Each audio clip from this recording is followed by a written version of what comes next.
Ha! I'm on time.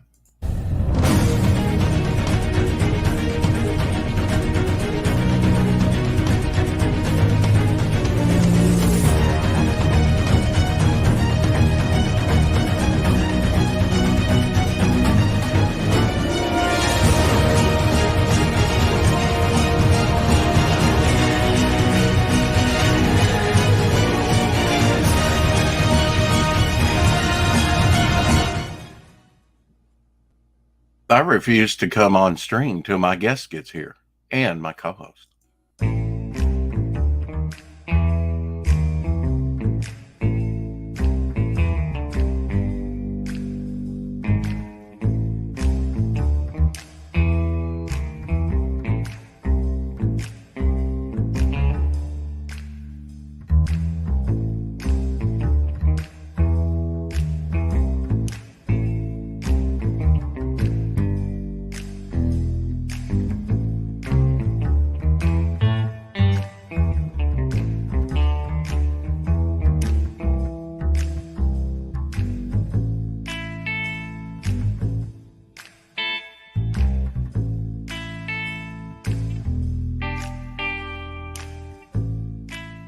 Blaylock's a damn dirty thing. He should be joining us momentarily. Dan's having PC issues, but he'll be in here in a moment. And in the meantime, we'll just play another trailer.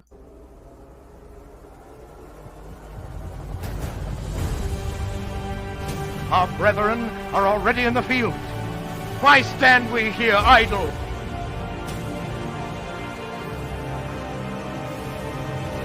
What is it the gentlemen wish? What would they have?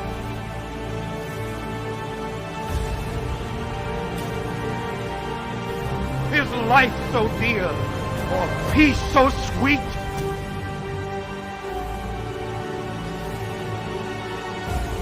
Has to be purchased at the price of chains and slavery? Forbid it, Almighty God.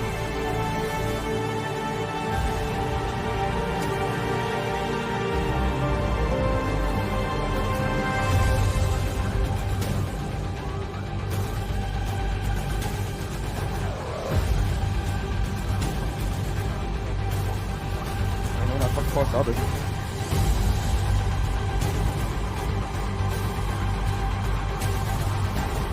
As for me, give me liberty, or give me death.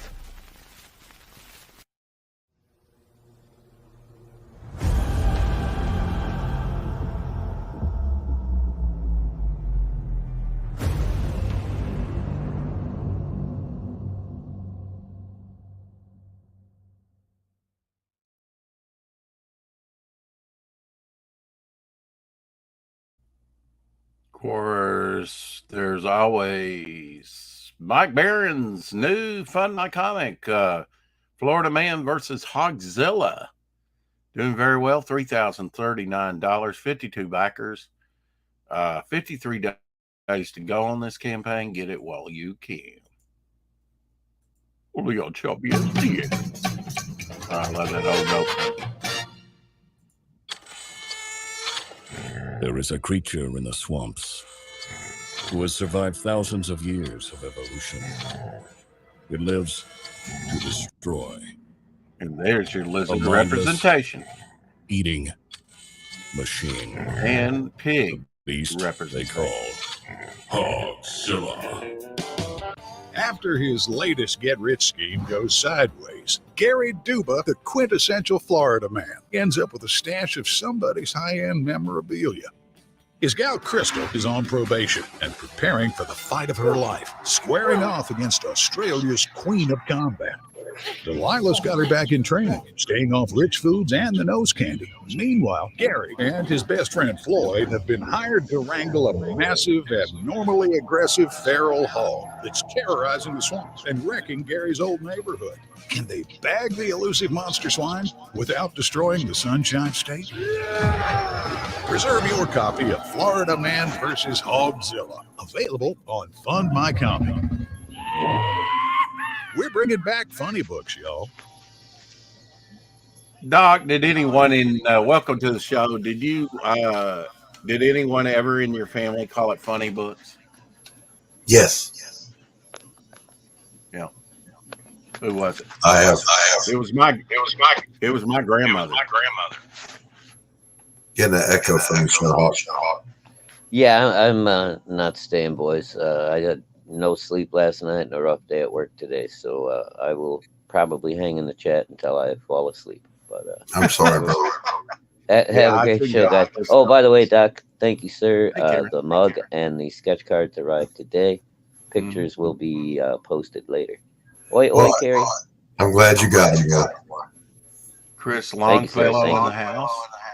And Carrie. Hello, Carrie. Hello, Chris. Hello, hello.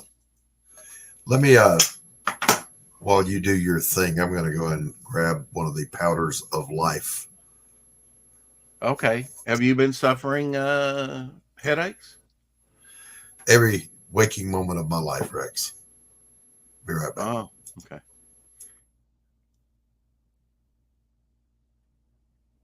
No, it's who knows what they're doing. They say Android devices with the Echo. I don't know, and that they're working on the problem.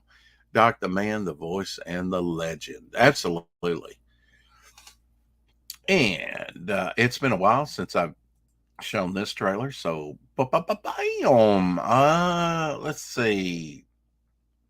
Edwin, thank you. Edwin Buzz Acevedo. I hope I say that right. Thank you for liking the stream. As he was on with Ian Apex, looking at some campaigns. This is Frog G. Yeah, it's been shadow banned, but it's still hopping around. We've all read the story. The brave hero conquers the diabolical villain and rescues the damsel in distress. How dare you! But this is real life, and in real life, stories don't always have happy endings. Frog G, the story of a man turned into a frog by a voodoo priestess sent on a mission to kill a god, life, death itself. Now our hero must roam the underworld to regain his humanity and win back the woman he loves. I like the yeah. Oh, that Catwoman Hidden Life. I think that's what I'm watching. Well, no, the unknown. I'm watching on YouTube the unknown life of Julie Newmar, Catwoman, a living doll from Cool Classics. If anybody wants the link, I can give it to them. You should drop it in the actually chat. It's actually been a pretty good thing on Julie Newmar documentary. Dan's having some PC issues. He'll be right in just as soon as he gets it. Oh, you got your tapestry in. Your Pariah Blood and Mud tapestry. Very cool. I got my goodies in. Yeah. And you're playing. So I read this book, Rex. I read this book that I've been hearing about called Pariah Blood and Mud. Mm. I got to tell you, it was a pretty good read. Pariah Blood and Mud, right here. Yes, that's the very one. With the the very dark lilac cover. One. And I think you should be honored. You were up against some. You had 3 different covers on that. A wonderful cover by Luke Stone. Loved that. Loved Jim O'Reilly's cover. But in the end, Doc, I had to get yours. Yes. I had a choice of 3 and I got yours. So what's that say? Carrie, if you think you got it, reach out to Anthony Romano and he'll check the backer list and he'll let you know. I don't know anything about the fulfillment. Like I said, I just got mine. Oh, you did? Okay. So you finally got yours. Okay. That's what you were saying. Yeah, that's what I'm saying. I How could actually you read the book as a book. I thought the premise was ridiculous because if you haven't read it, no one's read it. You were the one that wrote it. So you know what's happening. When it's a little bit odd that when you're making it, I guess it's a lot like you're the one cooking, but until you sit down at the table and eat, you don't really know how you did. Appreciate it. Yeah. But as I read it, I thought, I'm not an idiot after all. Yeah. Well, you could do something different. A lot of people will get their books and do reviews. I don't know that anybody's reviewed their own book because they would call you biased, but I don't see anything wrong with that. If I you would, wanted to kind of walk through the book with people and tell I them, don't do reviews as a rule on my work or anyone else's, particularly on mine, because I'm a harsh critic. yeah, I'm a very, very picky reader. mm-hmm. A lot of stuff that a lot of people enjoy. I'm not going to throw authors' names out there, but I read their stuff and I'm like, what does everybody see in this? It's just not that good. Well, Doc, the most helpful thing to me about writing, and I know you've not really read anything of mine. I did do an article for the recent Comics Unlimited for Glenn Fleming, and it's out right now. So if anybody wants that, you can go on Amazon and your other bookstores and get it. It's issue 13. My recanting of meeting John Romita Sr. Nice. And recounting, not recanting. Oh, did I say recanting? Okay, recounting, yes. I'm getting words mixed up of late, Doc. I don't know. My mind is out there in the universe somewhere. And maybe it'll make the voyage home. Maybe it won't.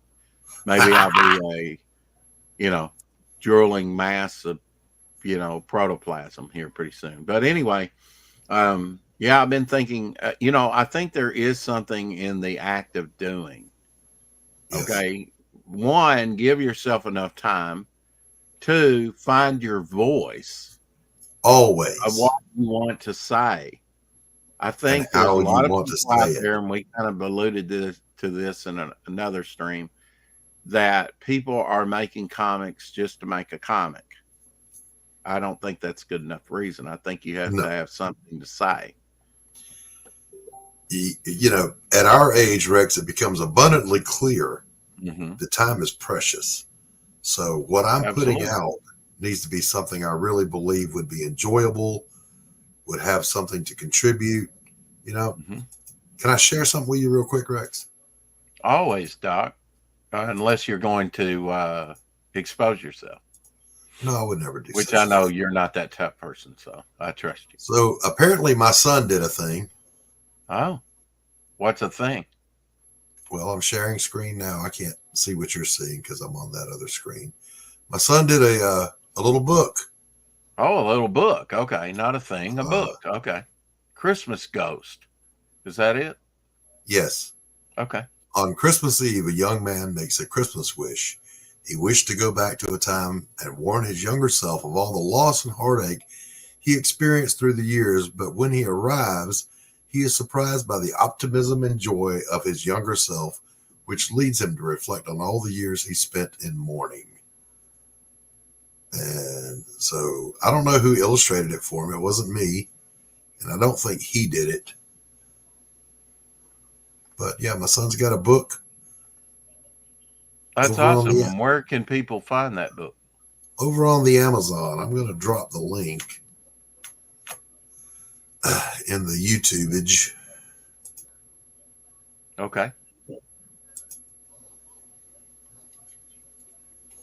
And it's only a 3-page digital, short story. Goodness gracious, the link is so long. Yeah. Wait, I know how to do this. Cut and paste. Everything after the question mark is superfluous. So, do you know who this writer is, Doc? Well, I was going to say that looks like Donald Sutherland. Yeah, he does, kind of, right? No, that's actually Kurt Vonnegut. Kurt Vonnegut. Yeah. His 8 rules for writing. Let's go through them real quick. Use the time of a total stranger in such a way that he or she will not feel the time was wasted. Mm-hmm. Give the reader at least one character he or she can root for. Every character should want something, even if it's only a glass of water. Every sentence must do one of two things: reveal character or advance action, the action. Start as close to the end as possible. I found that one interesting. That's what I'm doing in my latest story. Mhm. Be a sadist. No matter how sweet and innocent your leading characters, make awful things happen to them in order that the reader may see what they are made of. Write to please just one person. If you open a window and make love to the world, so to speak, your story will get pneumonia. That's colorful speech. And this one you could kind of banter about and talk about. Give your readers as much information as possible, as soon as possible. To hell with suspense. Readers should have such complete understanding of what is going on and where and why that they could finish the story themselves should cockroaches eat the last few pages. What do you think about that, Doc? I agree with some of that. Some of it, yeah. I mean, it's good to chew on, other prolific writers' view of writing, and I would say adopt what works for you out of that. Eat the meat and spit out the bones. But it was, yeah, exactly. It's good advice though. He's got some good insights there, I think. Worth sort of revisiting from time to time, make sure that you're kind of doing that. But now the one that really struck me is start the story closest to the ending as you can, because that's what I'm doing with the story with Vic, with the Silver Boa story. You start where he's up on a wall to give you a good look and being fired upon. Well, now I have to circle back to that because my next panel is in the past, the recent past of the pursuit of how he got in that predicament, and that's toward the end of the story. So that struck me as like cha-ching. I did that at least in that story. Yeah. But I think there is something about the art of doing, Doc. One thing leads to another, almost like if you can get that one first domino established and knocked over, the rest will follow. Yeah, that's when I teach art, I've said this many times, when my students come in with that, I don't feel inspired or I don't know how to start, I grab their hand that's holding a brush, I dip it in their paint, I don't care what color, and I slather it across their canvas. And I tell them, you got 2 minutes to make something out of that. Go. Yes, it's worldwide Amazon. Yes. It's a StreamYard's Chrome issue, Carrie. Yeah, it is. You always missed when not on panel, Shadowhawk. Oh. Yeah. I also ascribe to Stephen Brush theory of the most cool stuff possible per page. Put cool things in your book. If you think it's cool, somebody else out there will think it's cool. And again, I believe in telling I think very sentiment graphic, but all cognizant of what you can do with the comic page, Yes. You can go to a full page splash page. Doesn't necessarily have to be a splash page. In this story that I'm doing now, page 4 and 5 is a double page spread. Of course, that's and there's this too. Every aspiring writer and even every established writer, read your dialogue out loud. If it sounds forced, it ain't right. Fix it. It should sound natural. To me, Doc, it's like do the visuals first, then add the dialogue, but have notes along the way of where you're going with the story. Well, typically I work script first. And I write a detailed script to myself. I mean, I give myself very specific instructions. This is what I'm thinking of. Now, that also, though, the penciler in me goes, yeah, screw that guy. I'm going to do what I want to do. I'm like, if you have the cool visuals, which I like to storyboard out and just little thumbnails, then then you can put some cool dialogue with it, you know, if you know the gist of the story of where it comes, you know. So here's another little sneak peek for you. Okay. It's a sneakity peekity. And I it was doesn't compi- even have to be the finished thing, Doc. Like I say, cut through the market section, head to the sewage plant. Well, that kind of tells you where they're headed, right? But you might not actually use that same dialogue. That's just like notes. You know, you can change that and jazz it up, right? Later. This is a composite Okay. of the cover for A Damn Dirty Thing. Oh, yeah. Are you doing it like a movie poster? Because that's very Yes. movie poster. Yes, yes, exactly. Are you going to put credits down below or something? Somewhere on here there will Yeah. be, like in the top left, there'll be a little blurb about the story, and then we got to get the badging on there somewhere. And this all is of an this is ad? all of this is my art except for the chick on the left. That's a composite of about 5 different women that I Frankenstein together to get the pose I wanted, just to see how it Yeah, would I was look going to say before that's I the draw best it. part of it. Yeah, before I draw it. So, but it's drawn now, so Hmm. we're going to be launching the campaign here pretty soon. I really wanted a old 40s looking movie poster, Yeah. and this is as colored as it will be. It's just going to have a little tint on it Yeah. with the title in red, just like an old dime store novel. Man, she's like Julie Newmar. She's beautiful. Oh well, I'll That's great, man. The way you put all that together, it works really well.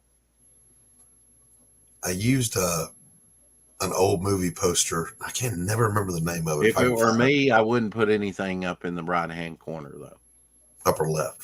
or upper left, exactly. Yeah. Because it would be distracting to your design. You want to go right into the design and then do it all down on the bottom with movie credits. I'm having so much Just- fun with this Just project. my suggestion. What I know about design, I only studied it. That's okay, and that's the way I like to do it. I like things to balance, Doc. And Yes. if I get them unbalanced, which you can do if you know the rules, right? It's still. Well, let me I take you all the way I back. like things to make sense. Welcome to the show, Ethan Van Sciver. I mean, Hey, War what's up, War guys? Hell, Dan. Let me take you back real quick, Rex, to art school. Remember, there's 2 kinds of balance: formal balance and informal balance. Mm-hmm. Formal balance is for losers. Informal balance, that's where you live. Are you saying it's like static? It needs Formal balance is the mirror images of each other. Da Vinci's Last Supper would be an example of formal balance. Right. Using the rule of thirds in your compositions, that's informal balance. What's up, Dan? Dan. Hey, can you guys hear me? Yes.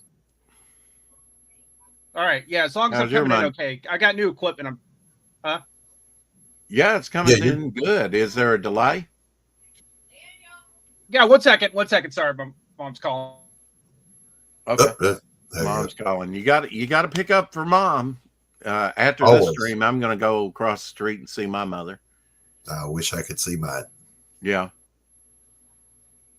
Was Veterans Day a time of reflection for you, Doc? It's a weird time for me. I Yeah. spend a little bit of time, very private time, with my memories, Yeah. and then I put it aside. Don't you get? I see when I'd go down memory lane, like high school and school was a very happy time for me. No problem for the most part, right? Of course, there were some bumps across the road in school. There is, right? But it was a good time for me. But when I had my annuals, I no longer have any of my annuals. And I didn't just have my high school annual. I had from 1st grade to 12th grade, you know? But every time I would go through one of those things, I get in a morose, sort of depressed, nostalgic type. It's not a good thing for me to look back. I don't know why that is, but I just feel Too much morose. retrospection I guess is not healthy. Yeah. I tend to live in But the your right past here informs and the your right future, now. or should, if you're wise, right? Well, to a degree, But I am of the mindset, and I've operated this way as a counsel. Your hands are on the wheel right now. Drive the car. Stop looking in the rearview mirror.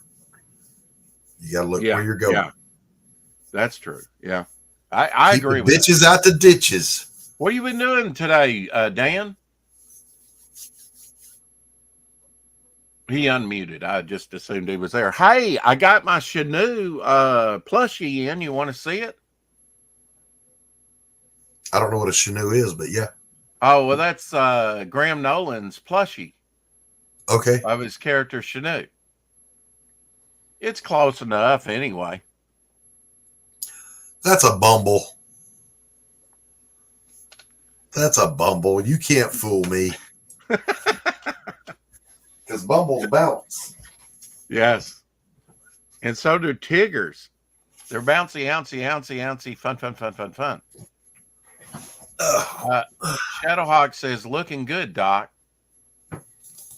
It is. It looks real good. Yes. Oh. Were you sent your own cover? I got some of all of them. Oh, good. Now, I got where is it? Says device not connected, Dan.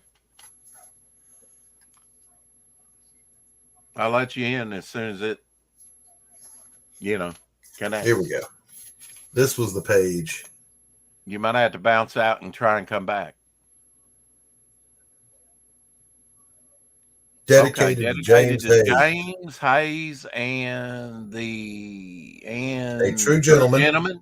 A true gentleman. Okay. Special thanks to Luke Stone, Anthony Romano, Carol Lee, Matt Krotz, Phil Leon, Jeff Priester, John Dillard, Piper, Jim O'Reilly for lending their talents. And then here you go, Rex. You ready? Shout out to Tanner Hurley, Pops Van Zant, William Pace, Manticore Fanta, Rex Christian, Matt K, Timothy Fling, Iron Liz, and all those who believed in me and backed or supported this work. And of course, to the mighty chat. Hell Comics Gate. I have not looked at that. Thank you for putting my name in that. That's the first time, besides my own book, that I've had my name in a book. That's awesome. And this is this turned out I had better. to kick Dan because his device was not going to connect. I mean, look at her. Look how beautiful.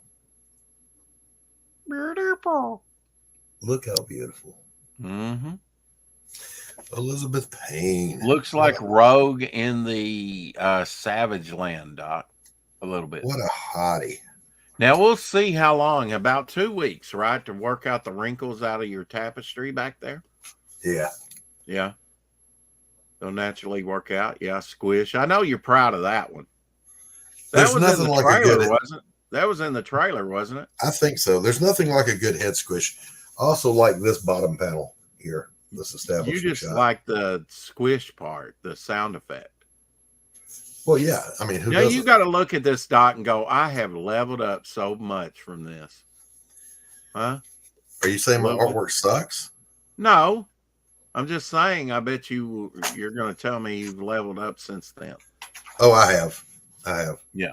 Some of this was relying on what I knew to be so back in the 90s. Right. Look at my girl right there. Look how beautiful. Look at that. Beautiful girl. Yeah. But then my man makes a life-changing mistake. Yeah, and then he gets killed, right? He grabs the caboodie. Mm-hmm. How dare you grab my caboose? Not a good idea. Yeah. Well, grab the arse of a witch. Absolute power, PTSD. Absolute power corrupts absolutely, they say. Well, PTSD will fuck you up too. Yeah, and that's what she's kind of suffering from, right? Well, hell yeah. Yeah. But you would too. that's the moment when the power really comes out of her, that you can see a little bit of what she can do, right? Mm-hmm. Yeah. Mm-hmm. You know, I would think that the most scared person in the story should be her grandfather. Shh. Okay. I haven't read it. I'm just saying from what you've told me, that would be my perspective on it. Now, there's this debate that's always gone on about, excuse me, too much writing, too verbose. Well, There's so much more to this story that's not in this book because Right. you have to edit a lot out. And there was a great heart-to-heart talk behind the kindly, loving grandfather and his damaged little granddaughter there that I just could not, there was no room for it. It didn't fit. So hopefully I'll be able to fit some of that into book 2. well, see, that's working from a script, and I'm not opposed to working from a script, but just the way that I found that work now with first Devil Flyer story, which will be in the prequel, I kind of did it the Stan Lee method, you know, and I wound up adding a couple pages. John wound up adding a couple pages. Yeah, but I already added 16 pages, right? I couldn't add no more. But now you can cut pages too. There was a pinup that he did for me, and I was like, yeah, I don't think I can include that. I haven't introduced these characters yet. And it'll be, let's see, everybody will be introduced except one character, unless I put him in a pinup or something again. I mean, Sea Demon hasn't even been shown, even in the ash can. Well, except on Vic's wraparound cover. Hey, Dan. Hey guys, coming in okay? Yep. Yeah. Good. 5 by 5. Yeah. Pew, pew, pew. Sorry about that. My I don't know what's going on with my camera right now, and also my damn brand new microphone cord that I have just literally ripped in half. Well, don't plug it into your microwave. No, it was a cheap Chinese cord. We from don't Amazon. need to see your handsome face. You can hide behind an icon. That's Killer Croc Nonsense. icon. Nonsense. I know. He always says, come on camera. Doc's a stickler for that. Oh no, yeah. That my what you call it's having trouble right now. It says my camera's accessed someplace and it's not accessed. Yeah. It's just being weird right now. Probably messes like that, though. It's probably been hacked in by the Chinese. Don't worry about it. No, probably not, because they Yeah. just gave me Now, a if they shitty mic. If they start downloading your credit history, get worried. Or if it has a Nigerian connection. Oh yeah, you mean they're gonna just deeply cry? Now, Dan, give me the 30 to 45-second thing about your book. Give everybody sort of a rundown about what you're working on. Well, right If now you would. I'm still working on World War Hell, and it's basically demons from hell invade during 1943, and the Axis and Allies have to join together to throw the demons off of planet Earth. And that's not going to happen anytime soon. Shit, no. Yeah, something tells me you're going to milk that cow for everything that's in it. You know, I got to thinking about it, Dan, right before the show. This is almost like H.G. Wells' War of the Worlds, except for aliens, it's demons. Yeah, Because you're dealing with future tech and everything. Yes. Yes and no. These beings are just you've never seen anything like them. These beings will, like, it's as I said before, like years ago, or how I always describe them is that if you had to deal with these creatures and the Cenobites from Hellraiser, you would want to deal with the Cenobites from Hellraiser, because these things are worse. Yeah. These demons are like a ice cream factory. They will find a flavor of hell and fear for you. It looks like that you're giving me the option. What do you want to stick in the meat grinder first, your arm or your leg? You're not. Well, with these demons, it's not like sticking your whole arm in. They're a little bit more vicious. It's like they stick a needle in your cornea and like twist it around. Right. Yeah. Well, I would say every character in your book is not going to get out of this unscathed, are they? They're all going to be marked by combat, aren't they? Yeah, it's War Eternal. I mean, yeah. just imagine how many bullets that we've made since World War II and we're still using because we overmade, but that's still not enough for this war. That's incredible Even to if, me like, I would. that we're Mhm. still using surplus from World War II. Yeah, and you find it all over. Are you the place, saying that especially- we just we have not been in enough wars? We should use that stuff up. We should start a war. Well, I let's think we just need say about- that after World War II, a lot of when the British colonies started reluctantly giving up their colonies, Yeah. Yeah. they started. What happened is that they started going, and a lot of the African nations picked a lot of the surplus up, and we're starting to. One of the people that people get a lot of surplus from was it Royal Tiger Imports, which is a kind of a shady company.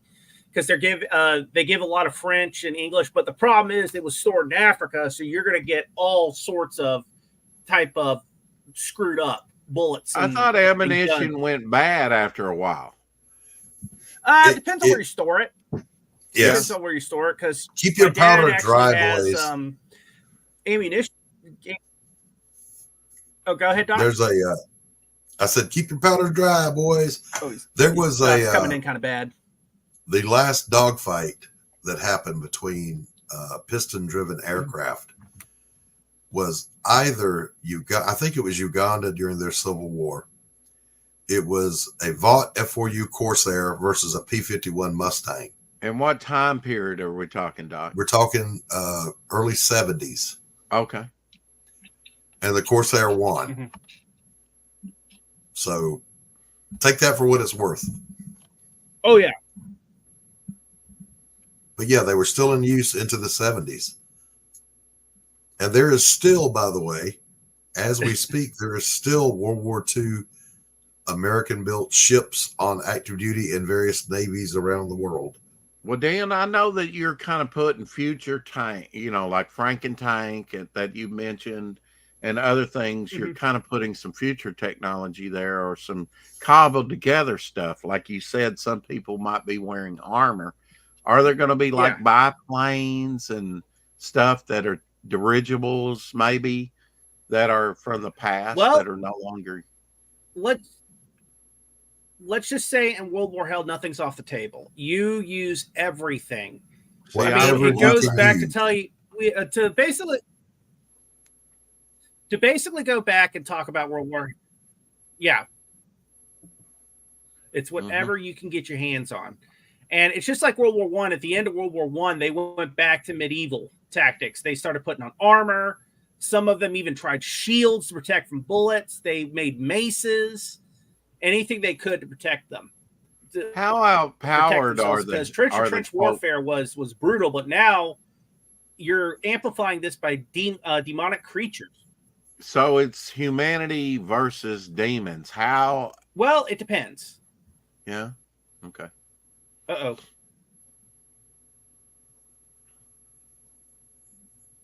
Uh-oh. Okay. We're I'm experiencing back. Sorry, technical it's kind of a difficulties. little- Please stand by. Going a little in and out for me. But yeah, there we go. I got it back. Okay. Yeah. Is humanity outgunned in this battle? Yes, the demon hordes are pretty much endless. They have been waiting for a very, very, very, very long time to come into this world. And that's what's scary too. I mean, think about you have tanks, bombers, planes, ocean superiority, everything. I mean, you're combining the Japanese fleet, the German fleet, the British fleet, the American fleet, like in the Pacific and the Atlantic and all that, and that's still not enough. It is not enough. And I would say that's what World War Hell is a lot of is it's not enough. Mm-hmm. Too little, too late, maybe? I really do. No, because think about it. In 1943, the U.S. is gearing up to fight the Germans, and they've got everything on full blast, doing ammo and all this type of stuff. The Germans have been pretty much like gearing up since 1930. The British have always been geared up. They literally had surplus from World War I, and they just started adding on to it from II. And just think about that. That's not enough. It is not enough. And like you just you're constantly firing and all this type of stuff. You may take like maybe 5 or 6 demons down, but what about the 20 that's right behind it? And these things do not care about themselves. Yeah. That's they're not what's afraid extremely frightening Now, about when these you creatures. dispatch a demon, what happens? Do they, quote, die? Are they already dead or what? How do you view that? Well, the demons, they are, let's just say that after a battle, everything is kind of picked clean. That there's like, if it's on the demon side and someone in U.S. forces or forces go back into that area, their bodies are gone. And their friendly forces are gone, like the bodies and all of them, the wounded, and then also the demons. Just be aware that every place they invade that's really creepy is complete and total silence. Hey, what's up, Doc? What's up, Pops? Sorry about that. Hey, Pops. But that's Hey, one Pops, of the things what's I up, would buddy? love that I really want to kind of get. I really want to kind of put across from people is when they eventually go to look at the world. When they look at the World War Hell book, and we hopefully when we eventually go into other media, just there's like no insects, no birds, nothing. So, I mean, Dead what silence. you had suggested And we that's, talk about World War II armory. I guess you've done your research in like World War I, World War II, and other subsequent technology on up to the present, right? You're probably pretty knowledgeable about the weaponry that's been used. Yeah. Mhm. Yeah. And one of the things that I like to. Yeah, one of the things I wanted to talk about was that damn movie Fury that pissed me off. Oh, And yeah. I think what's that's an hilarious is anti-American movie. what made me mad about it is that like they talked about like the crews and all that during that movie, like just saying F this. Right. The Americans were Oh yeah. portrayed They talk as about like F this, F that. warmongers, My grandfather in World War self-serving II, warmongers. he saw like there was a couple instances where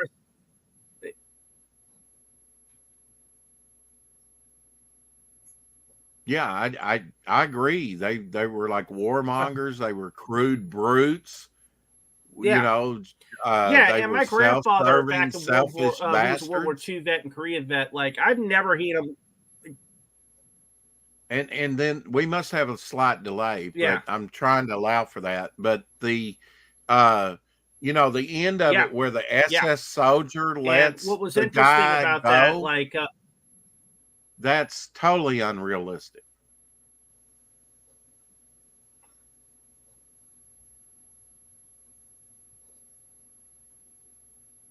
yeah, that's BS. I mean, What's your main beef what I with hate the about movie?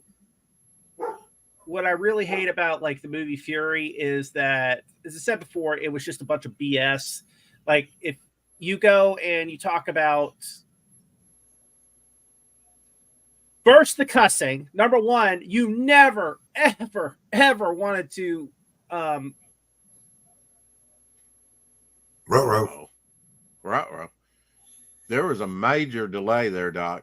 But Yeah. did you see the movie Fury? Yeah.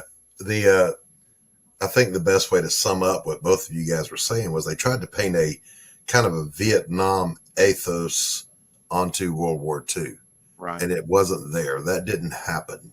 Well, this was at the time Fury came out. There was already some pushback on the wokeness and that sort of anti-military, Yes. anti-American, and I believe this is one of those early films, and not too early, really, in that they were trying to send a subversive anti.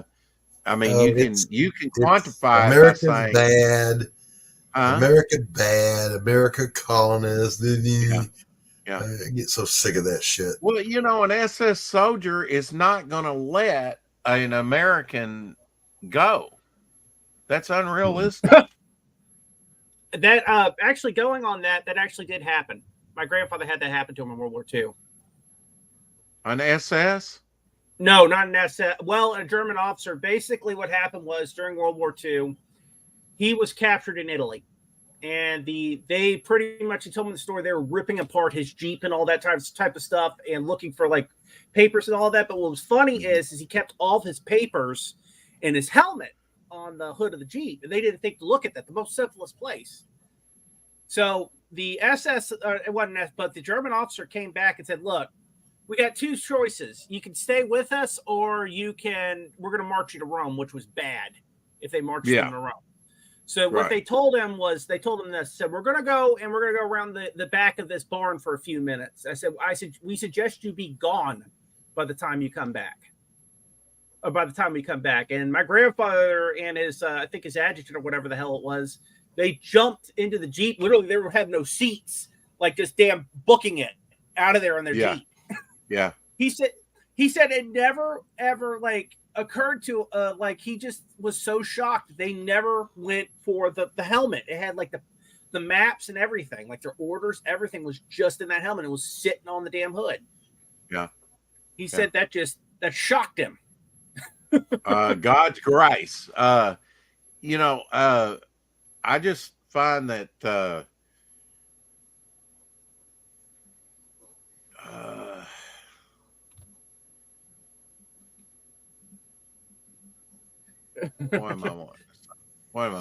basically, it was the writers tried to paint kind of a Oliver Stone freaking Vietnam era Oliver Stone mindset onto a World War II drama, and it doesn't work because they didn't think that way, they didn't act that way, right? But tactically, the ambush scene between the platoon of Shermans and the Tiger was completely wrong.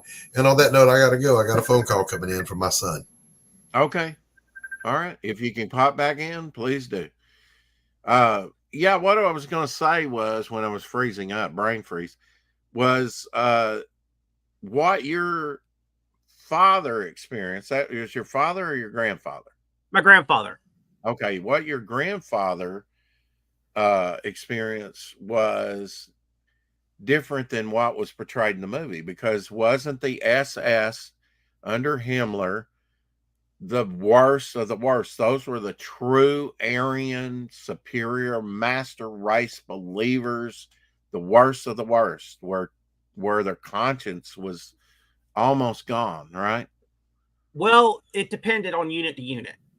Like right now, like the SS was horrible, but you also had guys, you had good commanders that were in charge of them. Like, for example, there was an SS famous French commander that pretty much in France who wiped out a whole town. You've already seen it.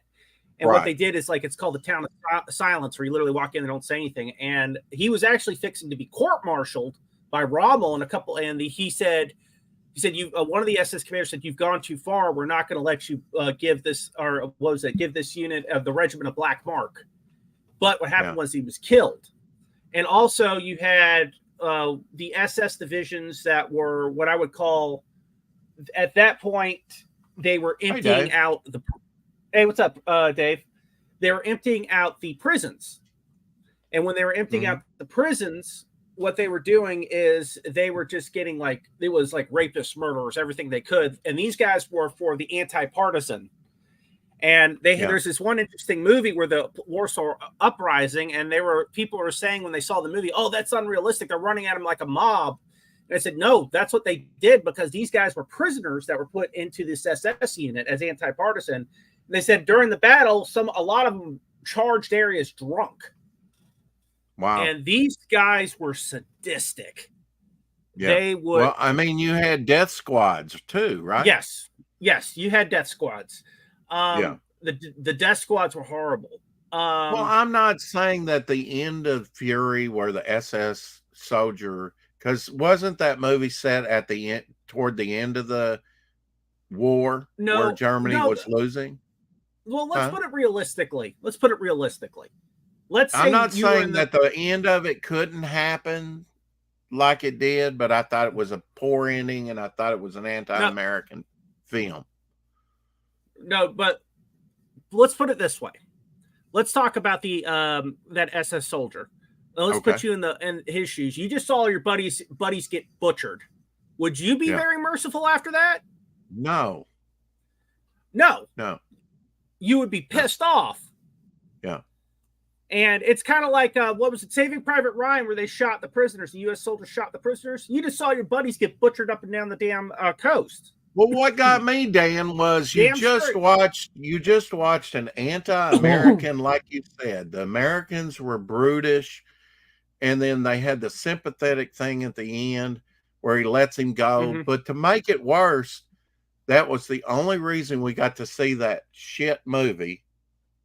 The story of it is because of the witness that survived to tell the story. That just pissed me off more about it. It's like, really? You're going to tie that in, that he's the one, and that's why we have this shit story that you sat through for an hour and a half? The problem is too, it's like every damn anti-war movie, you have the guy that's like the new recruit who's going through an existential crisis. It's like, dude, if that happened, his ass would have been kicked. Would you agree that the best war movies are anti-war movies?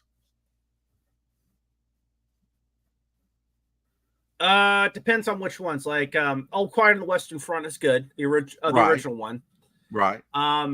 Now you also have to take a look at if it's telling a story, like trying to make a fictional story that's trying to make a point, like, that it's anti-war and all that, because anti-war can be pretty good. Can you name me a pro-war? But if you're doing it more as a, you're watching the soldier kind of as a biopic, where you're watching it. Yeah.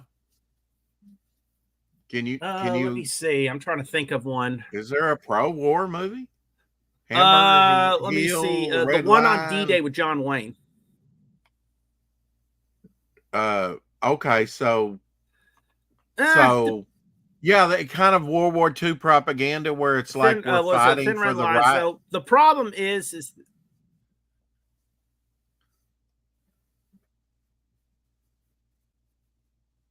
yes.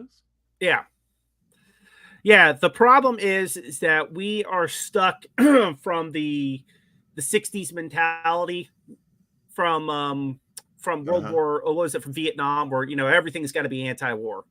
I mean, yeah, everybody's naturally anti-war, but you've got to do stories where you're actually seeing, like, why are we fighting? Why, most of those guys weren't, they didn't want to go to war, but it was a job they had to do. That's how they saw it. It was a patriotic thing, right? And they didn't want to be called heroes. Have you ever read one of the greatest? They weren't sitting there like that guy in Fury. Because I hated that, where he's like, oh. I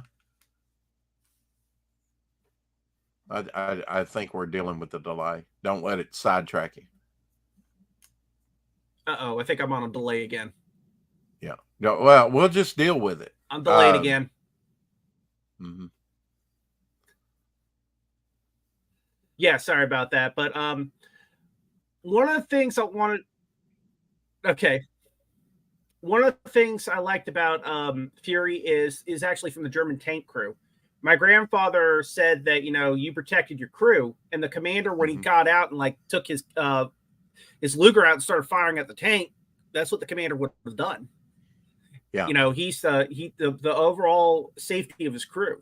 So he would have, like, you would have probably seen like American commanders out there taking a 1911 out and shooting at the tank, saying, look at me, while his crew ran away.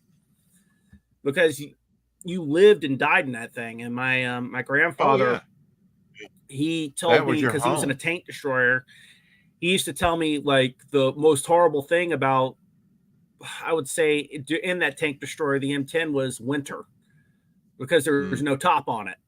And he said that thing used to get cold. And he said, can you imagine? Yeah. Can you imagine how bonded you would get with people, especially dealing with the elements like that? Oh, how definitely. close you would get with people. Mm-hmm. Yeah. And it's kind of, and as I said before, Fury was just upset me for the cursing, you know, the when they were attacking when they were attacking that trench line at the beginning, or the wood line, and you know, you had Pac 40s bouncing off the damn church. I was like, no. Well, I would like to No, go they back wouldn't and have done that, rewatch it and, just to refresh my they memory would have on been it. more spread out. You saw that the tanks were literally like a meter apart. I said, no, they would have been a hell of a lot more spread out. And they would have been supporting the infantry a lot better. And it's, as I said before, they don't do their research for this. They're just trying to get cinematic. Mm-hmm. Oh yeah. But as I said before, I hate that movies have to have the, you know, you have the war vets and you have the one good guy who's the rookie, and he still has his morals and all Oh this yeah, type of shit. he's It's the like, green dude, guy. Yeah, that doesn't know anything. no. If they were trained, most of those guys, if they were trained, most of them, like in World War II, would have said, yeah, they said that most of those guys would have been like, I got a job to do. Right. And we got to do it. It may not be pretty. That's the World War II mentality. They're putting a modern mindset to this. And there are combat vets that came from Iraq and Afghanistan. And if you're trained good, they said all you think about is, you know, that moment like that. Yeah. You go in. There's not a lot of thinking involved. You're just acting. You know, you don't think about it until after it's done. Exactly. Yeah. Most people, that's what happens with most combat vets. They go in, they do their stuff, and then they start thinking about, like, after. That's why you have like the dump of emotions and all that, because like it takes like a couple hours for like guys that just got into a firefight to key down, because they said, oh my God, that bullet just, when I think about it, that bullet almost went and took my head off. That grenade, if I didn't kick it away, I would have been gone back with like, without a foot or a leg. One of the greatest autobiographies I ever read. It's all about this. Is said for was the life of Sergeant York. Have you ever read that? His time in World War I. Whoops. Basically, the book was better than that's one movie that's begging to be remade. The original movie was a great movie. It probably did well at the box office, but when you read his account, you know, he had holes in his uniform and was never hit. And at one point in the battle, he was being fired upon from two directions. He had 6 Germans rushing him, and he got out of the situation. Have you ever read that? That's fine. We'll deal with it. We'll roll with it. Have you read the autobiography of Sergeant York? You really should. It's riveting stuff, man. Mm-hmm. I really want to read that. My dad actually gave me a couple of books. Bill O'Reilly's Kill Patton. And the other one is Bill O'Reilly's Kill ESS. Oh yeah. Yeah. He's got that whole killing series. It's done very, very well. The big thing that I was actually very nervous about doing World War II for World War Hell, because it's been so done. Yeah. But I wanted to, the reason I wanted to give it my shot is because when I started doing some research on World War II back in the day, before I even really thought about doing World War Hell, is that I found out that the Soviets and the Germans heavily were doing Frankentank stuff. The Soviets out in the middle of the field, they would take the track wheels off of Panzer IVs and they would remake them to fit their T-34s. Yeah, if you had bigger armament like a 50 cal, but you had a lesser caliber thing and you could fit it on your tank or whatever, then you go ahead and do it. Well, the big thing is that they didn't go that advanced on a lot of times. They would just do small things. like just getting pieces off that he says, hey, we could rework these track wheels for the T-34. I The other imagine thing, the Germans had to cobble stuff toward the end of the war, didn't they? yes, they did. They actually when it was the defense of Berlin, they actually they had a tank museum where they, from the beginning of the war and all that they captured tanks from the Germans, or the Soviets and all the other armies. They started pulling them out and started using it. Yeah, they started using M4 Shermans that they captured, like ones that were captured in North Africa, which were the early war Shermans, were way obsolete. It's amazing. And they were, I mean, they weren't too effective, were they? But they were a last-ditch effort. Yeah, and what's funny, too, is on D-Day, they actually used, the Germans for the defense, used T-34s that were captured from the Eastern Front.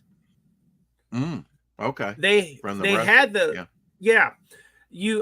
they were just so stretched. And number one, like everybody says, well, the Germans knew they were coming. Why'd they pull like guns and all those types? Well, the Eastern Front wasn't going so good. And also, I believe Hitler thought that the Allies didn't have the balls to do it, to invade through France. That's my theory.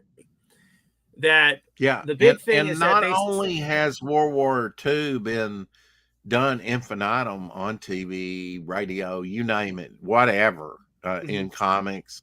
And I don't think it's exhausted. I think there's, you need to do your research and have a good premise for a story. I think you could do that for any time period. I just got done watching the season opener because I didn't have the last disc or so, but I've watched it before, of Enterprise, where Enterprise is thrown back to a time they're trying to correct time. And aliens are helping the Germans, and the Germans have made it to like Pennsylvania, Virginia. They've actually invaded America. And I know there's several scenarios, what if the Germans hadn't attacked, to deal with the Russian issue where he wasn't fighting on two fronts.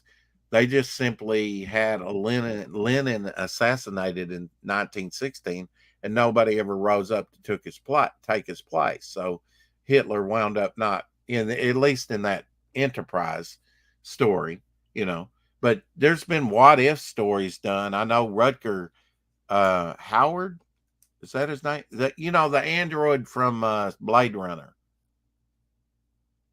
You know his name? Yeah, the main bad guy in Blade Runner. Rutger. Yeah, that's Rutger Howard. Name? Okay, Rutger Howard. He did Howard. One in the early 90s, I think it was. Rutger Howard. What if Germany won the war? Howard. And then they were telling the story from the 1960s, early 1960s. It was Adolf Hitler's 80th birthday, and they were celebrating, and he was exposing the Holocaust, the concentration camps, which had been kept a secret up until that time. And he was trying to get the 6 million Jews killed and all these other people killed in concentration camps out there as public knowledge. And the president, who was, here's a twist, Kennedy Sr., who was the ambassador for the UK in World War II, right? And then he was recalled because he was kind of pro-Nazi, along with Lindbergh and some other influential people. Oh, Kennedy was a son of a bitch. Yeah, he was president. And then it gets to where the president car is pulled up and they get him the information and he gets in the car and goes away. Oh, yeah. And the Germans have been exposed for the Holocaust in the early 60s. It was a pretty good what if story. What if Germany had won the war? There was still America, but we kind of sued for peace to a certain degree, and let Germany keep most of Europe and stuff like that, at least in that story. It was actually, I can't remember the name of it. It first came out on VHS, but it's something Fatherland or Father, something. Look it up, just look under Rutger Howard and you'll find it. It was pretty interesting World War II what if story. Well,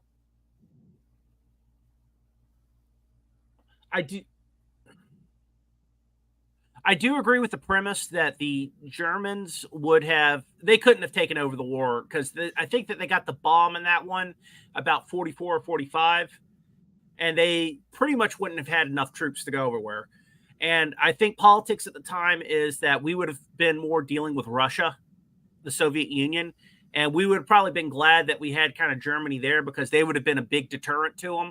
It would have probably been like a three-way Cold War.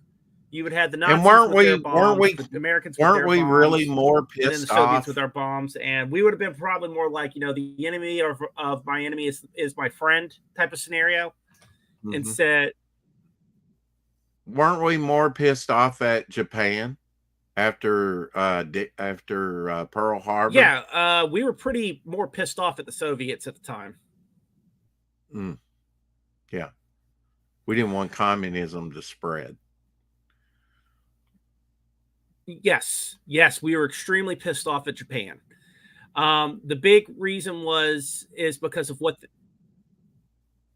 Japan had pretty much gone and was brutal on the Filipino population, the U.S. soldiers, the U.S. civilians, Commonwealth, any European, because they also had what a lot of people don't realize is the Japanese had their own racial thing too, where they felt that they were superior and that they could treat like could treat like the non-Asians as inferior. They also did it with the other Asian groups like the Chinese and all that. But yeah, the Japanese were like, if you were a other than Japanese, you were brutally taken care of. And I know they had that hidden unit in World War II that worked on Allied prisoners. What they would do is they would cut them open and sew them back up because they wanted to see what the effects were like working on someone that was alive with no anesthesia. And the Japanese were extremely, extremely brutal. I mean, there were some things that would have made the SS blush. What the Japanese did. Yeah, it wasn't all they Charles were brutal on the Chinese, especially like the rape of Nanking and all that type of stuff. They like literally would, and what really pissed the Japanese, and what really pissed the Japanese off too is that they actually had German commanders at the beginning of the invasion of China, and when because they were actually giving the nationalists German equipment, and what was hilarious is that the ones that had German commanders were holding tight and they were kicking the shit out of the Japanese, and then once Hitler said, "Okay, you commanders, we've got a pact with the Japanese, get away, stop it, come back to Germany." They folded, but they were brutal on them, especially the ones that held the line. So the one thing I would have, one thing that kind of gets you is that you kind of think that these guys are already fighting pretty well, but now you're giving them the incentive that, well, if I surrender, and I'm just going to be tortured. Why should I surrender? Yeah. But I mean, there's always I also loved. Should I let them take me prisoner or not? Do you go by the saying never surrender, or do you, for the sake of your men, relinquish command and then you put your fate in the enemy's hands?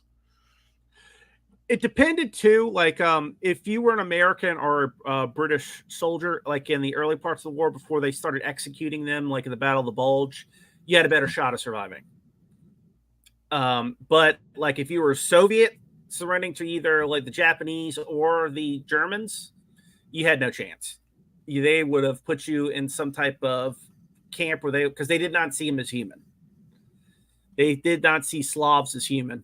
And, that's what's hilarious about it too, is because you had some Soviet defectors that actually fought for the Germans in World War II after they got captured, and they mostly did logistics. And it's like, dude, you do realize what's going to happen to you after the war, right?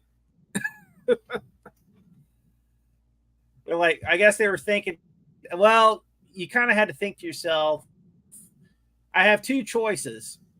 I could either be tortured in a German POW camp and die there and starve there, or I can go and drive trucks for them. behind enemy lines. Well, They there's always actually had people a that die in Russian, war. full Russian unit that fought for the SS. It was the Russian Liberation Army, and they turned on the Germans. And what happened was after the war, even though they turned on the Germans,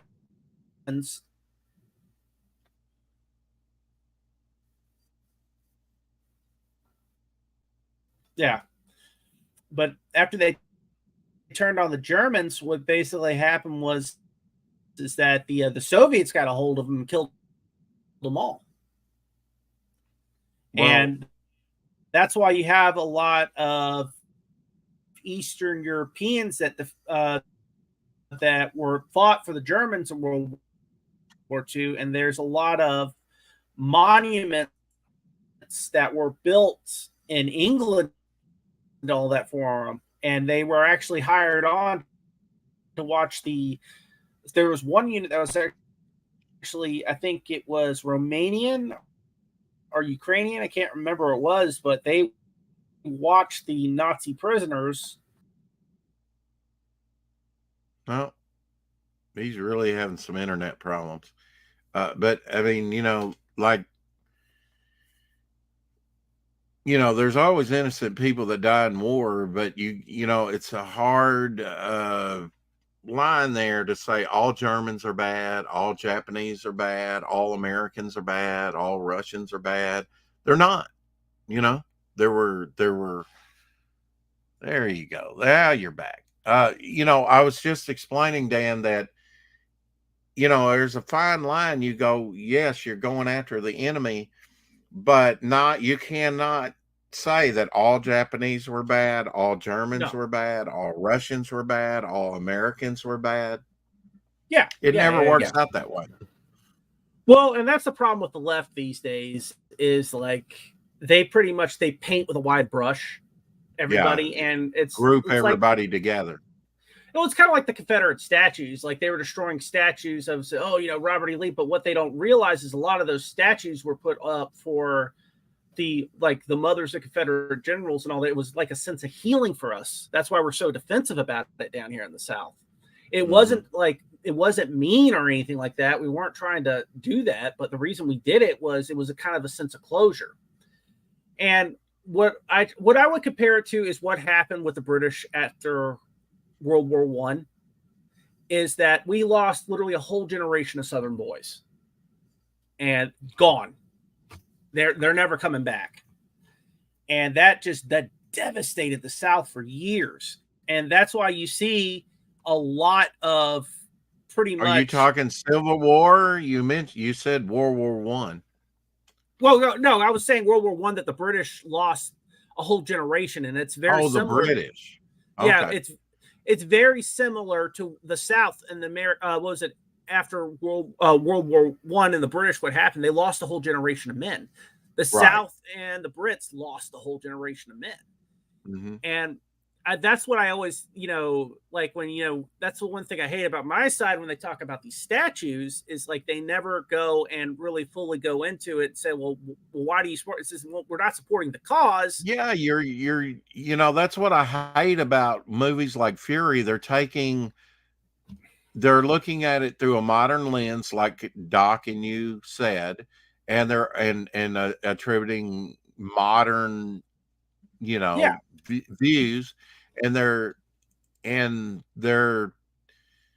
not really keeping it in context.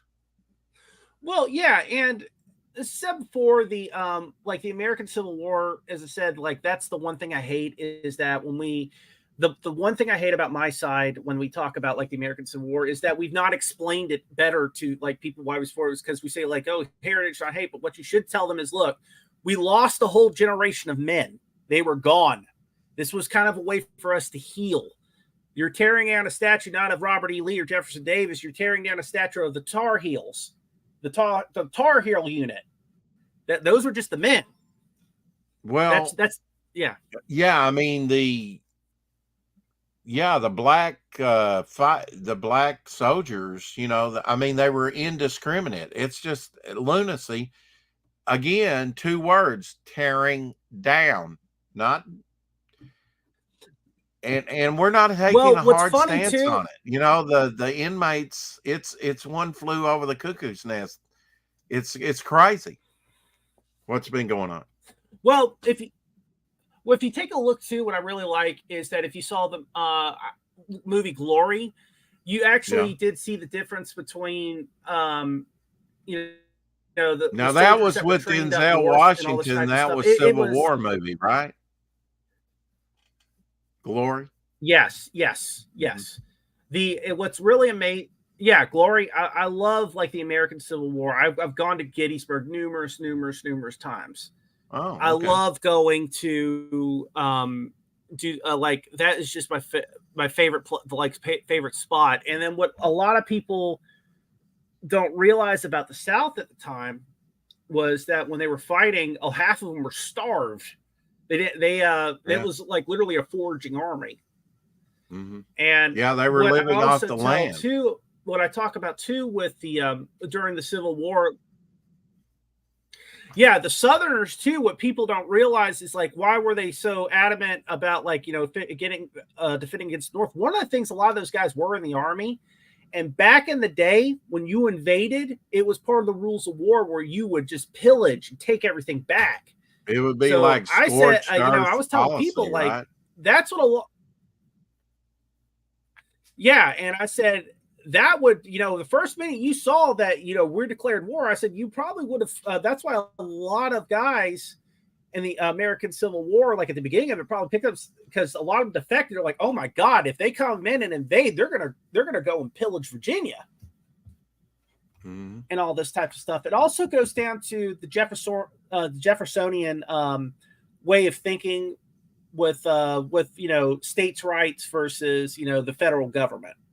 That's also a lot of that. Like but what happened with the South is that states' rights kind of bit them in the ass at the end. Well, we haven't really resolved that issue till even today. Say what you on want, but when rights it's time for war, sometimes the federal government versus federal. Yes, it's never with, let's say, like the federal government, like for war, can a lot of times be a little bit better than like what we were doing more of the state level, because the federal government would just pretty much go and tell like New York, okay, you're giving us 5,000 troops, that's it, and they would give them 5,000 troops. But with the states' rights, where it bit the South in the ass, they would say, okay, Georgia, we need 5,000 troops. So you have to ask permission from Georgia. Georgia would then have to go muster them up and then, and send it to them. It added a little bit more bureaucracy to it. And as I said before, states' rights can bite you in the ass too at that point, especially in war. Sergeant York and autobiography. It's really, really amazing when you go back and you take a look at Go ahead. In that autobiography of Sergeant York, he talks about that he comes from the area of go ahead. Sorry, I got a delay again. Yeah, I know. Franklin. Have you heard of the area that they wanted to make a state called Franklin? And he comes from the area where Daniel Boone grew up, and Samuel Adams, Mark Twain's parents, were originally from. Yes.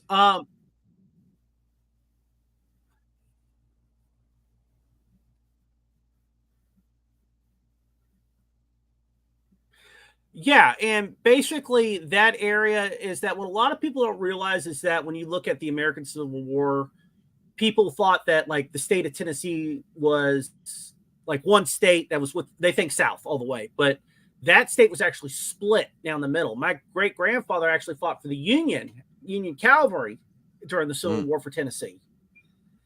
And you actually had little things like that, like down in the South, the Free State of Jones. That's actually something that happened.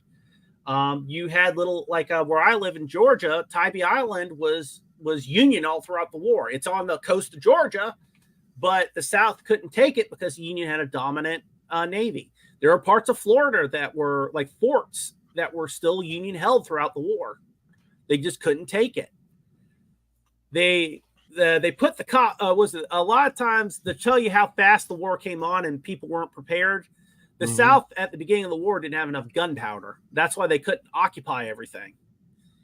That's, you know, one of the things is if you're planning this for months, you better go ahead and start stockpiling ammunition. Yeah, I would have thought a that lot of times really that's really there's interesting about war, like with if you take a look at World War II, the comparisons with World War II, the American Civil War, they were not. Yeah, I would have thought their stockpiling was, you know, right, they would have had years and years to prepare their stockpiling. So I mean, everybody saw the Civil War coming for a very, very long time.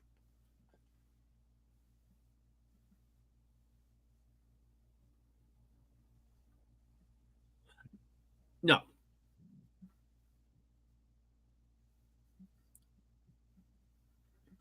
They hoped that to actually think about it is that they hoped that they could get, you know, do something to basically go and try to get out of it where they wouldn't have to fight. It tells you about the more of the South than anything else. Lincoln was actually one of the ones that was kind of trigger happy about the American Civil War, but it was something that had to happen though. The Civil War had to happen. We had some good things come out of it. We had some bad things come out of it. And the best thing was, you know, the ending of slavery, which was excellent. That should have been dead a long time ago. Lincoln, and I do believe, my theory is that if the South had won the war, what would have happened is that England would have put pressure on them to end slavery, because they would have probably been one of the very few trading partners we had with France. Mm-hmm. Yeah, Lincoln was not really anti-slavery that hot an issue for him when the Civil War started, right? That was something that he kind of gradually embraced, right? During the conflict.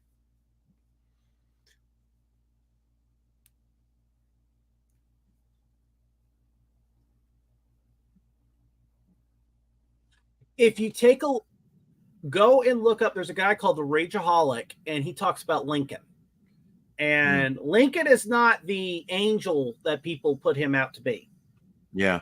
A lot of presidents aren't. I'm kind of in that mindset with the American Civil War that, you know, it was inevitable. Every country has a civil war. It was inevitable. There was nothing we could have done about it, because you also had, yeah. If you take a like the example, Roosevelt, I don't like him at all. I don't like him. I don't like Wilson. When he said that about the Jews in the World War II, where we're here to stop Germany, not save the Jews, I was like, that made me revolt. It was revolting. It's like, really? Yeah, I mean, we can look at it as in a modern sensibility. If you go like and one of the things you can kind of tell about Lincoln too is if you go and look at his monument, he's on a throne. That tells you a lot about like how he perceived himself and other people perceived him. Well, wasn't that built after he was assassid though? Yeah, I mean, and you know, before I got into World War II, I was so heavily into the American Civil War. I came out like at the how do I put this? When Civil War movies were just coming out after Glory. Yeah. People, he was built after he was assassinated, but people like raise him to, like with Andrew Jackson and Roosevelt, they raised him to a sense of godhood. Yeah, Andrew Jackson might have been a war hero, but he killed a lot of the Indians tribes. I mean, and the yes, Indians he freed the slaves, but if you take a look at the other stuff he did, it's like, Jesus. Yeah, the Indians are still or Native Americans, as we call them, are still I've never been a fan of Lincoln. They've been trying to get his image off the $20 bill for years. Oh yeah.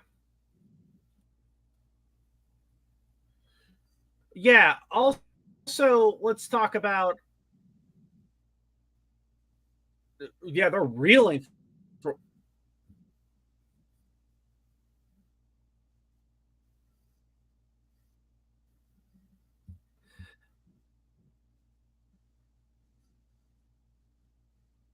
Yeah, George Washington was actually brutal on the Indians, which was horrible. It was, and the only one that really does seem to be good, besides like was any of our leaders, was actually Washington when he says, "Yeah, I'm done." Well, if Washington, Washington, I agree with Shadowhawk. Yeah, Washington then wanted to make him as a king, and Washington actually gave it up. He didn't want to do that stuff. See, the way it worked out anyway, if he would have had a third term, he would have died in office, because I believe he died in 1790 and would have died in office for a third term. He didn't live much past his presidency.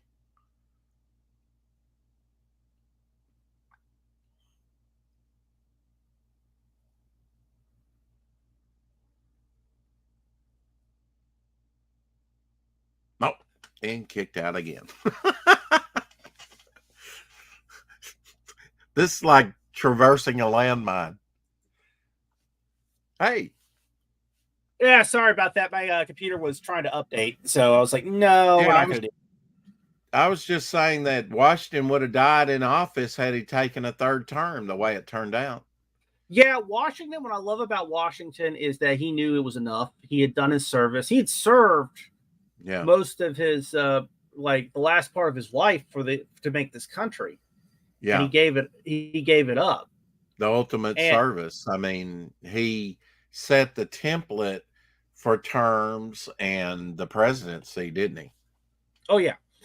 Well, I wish some of the presidents would have taken Washington. Like, I know that one of the things too is like that. I think after Roosevelt, they started. I can't remember. I think it was Roosevelt. They started setting term limits because they're like, "Yeah, guys, we got to set term limits for the president. This is enough. This is enough." FDR was a disaster. He had communist spies in the White House. Stalin, he was Stalin's puppet. He was a racist, but so was Wilson. A lot of these Democrats, I'm sorry, they've been a racist party from the very beginning, starting really with the 14th president, Van Buren, which kind of bought his way into the office. So you can go really deep with this progressive party woke crap that's been infecting our country for, a century, more than a century. Well, and I kind of hate that. I just wish they would also, like, especially would say with the good and the bad of these presidents, but like if they had an event like a war, I would feel that they elevated to a sense of godhood, almost like FDR. They say, "Oh, he won World War II," and they're like, who else? Like Lincoln, he won the American Civil War, but he suspended habeas corpus in the American Civil War. Right. He went and like he had was it a Southern POW camps where he was brutal on the prisoners. Basically martial law. Yeah. Kind of like one of the best movies I saw was the Southern concentration camp movie. What was it called? Andersonville. One of the things with that was that a made for TV movie, or did that actually release to theaters? Yeah, that was actually on TNT. Andersonville, what a lot of people say, "Oh, the Southerners were being cruel." I said, no, they didn't have any food. A lot of guards died of starvation there too, because I went there. They had many a guard died of starvation. They literally had no food to give them. And what's funny too is that, well, it's not really funny. The system that they made for them for like water, they had put like one end where they would go and pee and poop and all this type of stuff, and then the other end where they would drink water, and a lot of them got sick. Oh yeah, from bacteria you're drinking. Yeah, sure. Yeah, it was awful. Yeah, it was horrible. I just with movies like that, or with dealing with history, unless you're going way fictitious with it, kind of like you are in your book, and kind of like I am in my book, because I have World War II characters as well, but I'm totally going tin hat with it. Where I get into their experiments with the time bell, and I really remove the characters out of World War II. I will have some sort of golden age World War II stories, but the one that I'm first attacking is the creation of 43 Nazi villains that basically they think are disintegrated, and then throughout the decades they start popping up, like in the 50s, the 60s, the 70s, modern day, or maybe even in the future, because it's messed with time, Mm-hmm. Yeah, And I love doing the what ifs with the with World War II and the Civil War. I really want to eventually, after I get the books I want done, I want to go and touch on that, the American Civil War, and like kind of do a what if, like they had the South at one, because I will tell you this much: we're fighting what was it, Turtle Dove, who does a lot of alt history with the Civil War. Where I did agree with him on is that during the after the Civil War, where there would have been fighting, probably you would have seen a lot of partisan fighting, is in the West, when we were still settling that, like Arizona and all that type of stuff. That would have been like what they did in Missouri and Kansas, where they had the bushwhackers and the Jayhawks, where like they pretty much would go back and forth and raid each other's states. That would have been happening. They would have been, quote unquote, unofficially. They would have not been, but on they wouldn't have been on the books as U.S. or Confederate soldiers, but they would have been under the books as one. Yeah. Hey, what's up, Weds? Yeah. Their history is so rich. It's sad that new students I'm sure there's students of history out there, but if you don't know history, you're bound to repeat the mistakes of it, right? Well, the biggest mistake that we did with history is we put it under the political science category. And when you mix politics with everything, it doesn't do well, because the problem is you get people in there that put the modern mindset was someone that was born in the 19th century. That's not going to work. You know what this stream reminds me of, Dan? They probably didn't really have electricity back in the day. They were just starting to get electricity. No, they didn't have. It reminds me of Adlai Stevenson. Is like, don't wait for the transition. Answer my question to the Russians. Don't wait for my translation. Just answer me.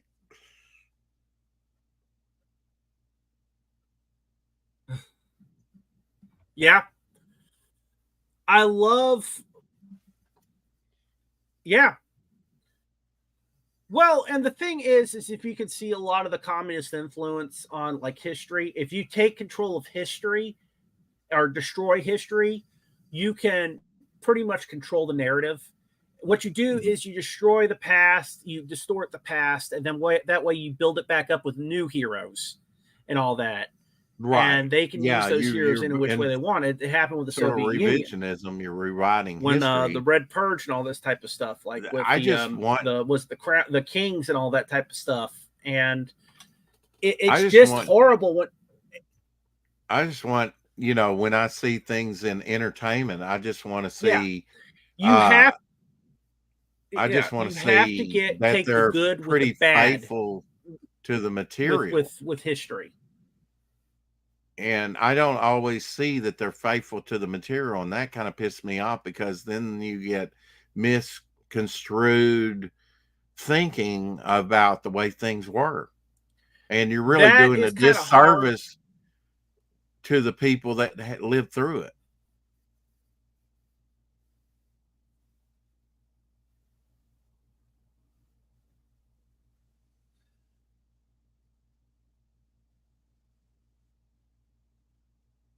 Yes, that's what that's what I told someone once. They got pissed off at me. He says, "Look, dude, you're doing a disservice with a person, or to the person back then, when you're trying to." So, like, it's easy to Monday morning quarterback about 100 years from later. But like, you're talking about a person that was like probably that, like, think about generals back in the day. They had to use their ears and their eyes to, you know, be able to put people where they needed to be in a battlefield.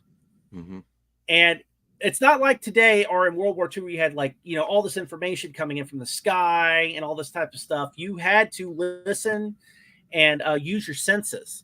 And that's actually incredible if you're thinking about it. You've got a like a battle of 60,000 men, and this guy is listening to it and plugging them where they need to go. That's amazing. That is amazing. Yeah. Yeah. I mean, just how we do warfare has changed. And like we talked about before, I just you'll never wish that see another people would D-Day go back and invasion. say, you know, like just would go back and take a look at some of the amazing things these guys did back in the day with what little resources they had.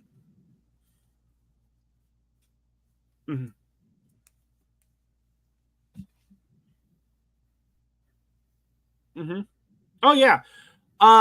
There never will be one unless damn China is foolish enough to invade Taiwan. And as I said before, Taiwan's been digging in like an Alabama tick, and we've been giving them weapons for years. So if they go through the weapons we already gave them, you know, they could go back to the older stuff we gave them. And what's hilarious too about that is that I would not be so, like, after what happened with China says, oh, you know, China really kind of got nervous when they saw that Ukraine, when we gave them just a bunch of javelins, look what they did to the Russians.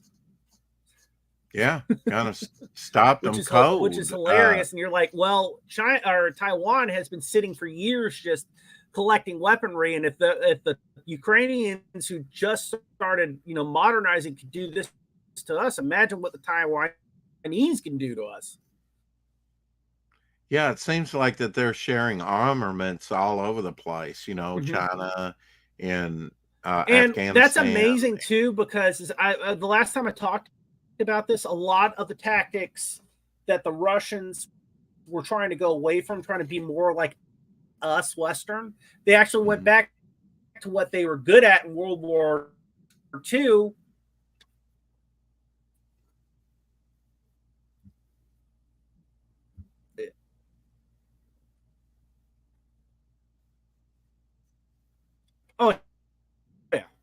Oh yeah, it's that's why I always tell people, if there was American Civil War, you know who would probably be dropping us weapons? Russia.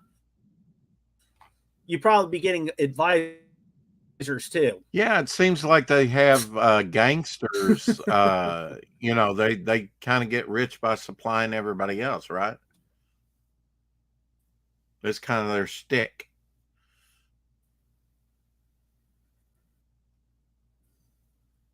Because what I believe is that China would be going to be giving more influence to the East Coast and helping them out. And then the Russians would probably be coming through South America and trying to help us or somebody else that was pissed off. Yeah. With the U.S. at the time.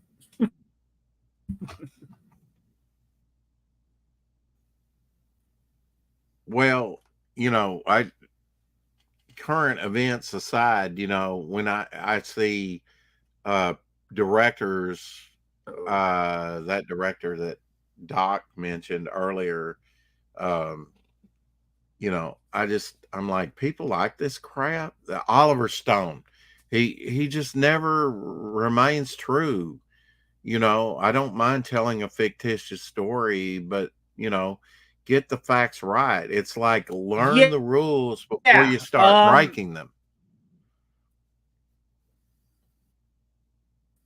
Oh yeah, AKs are plentiful. AKs.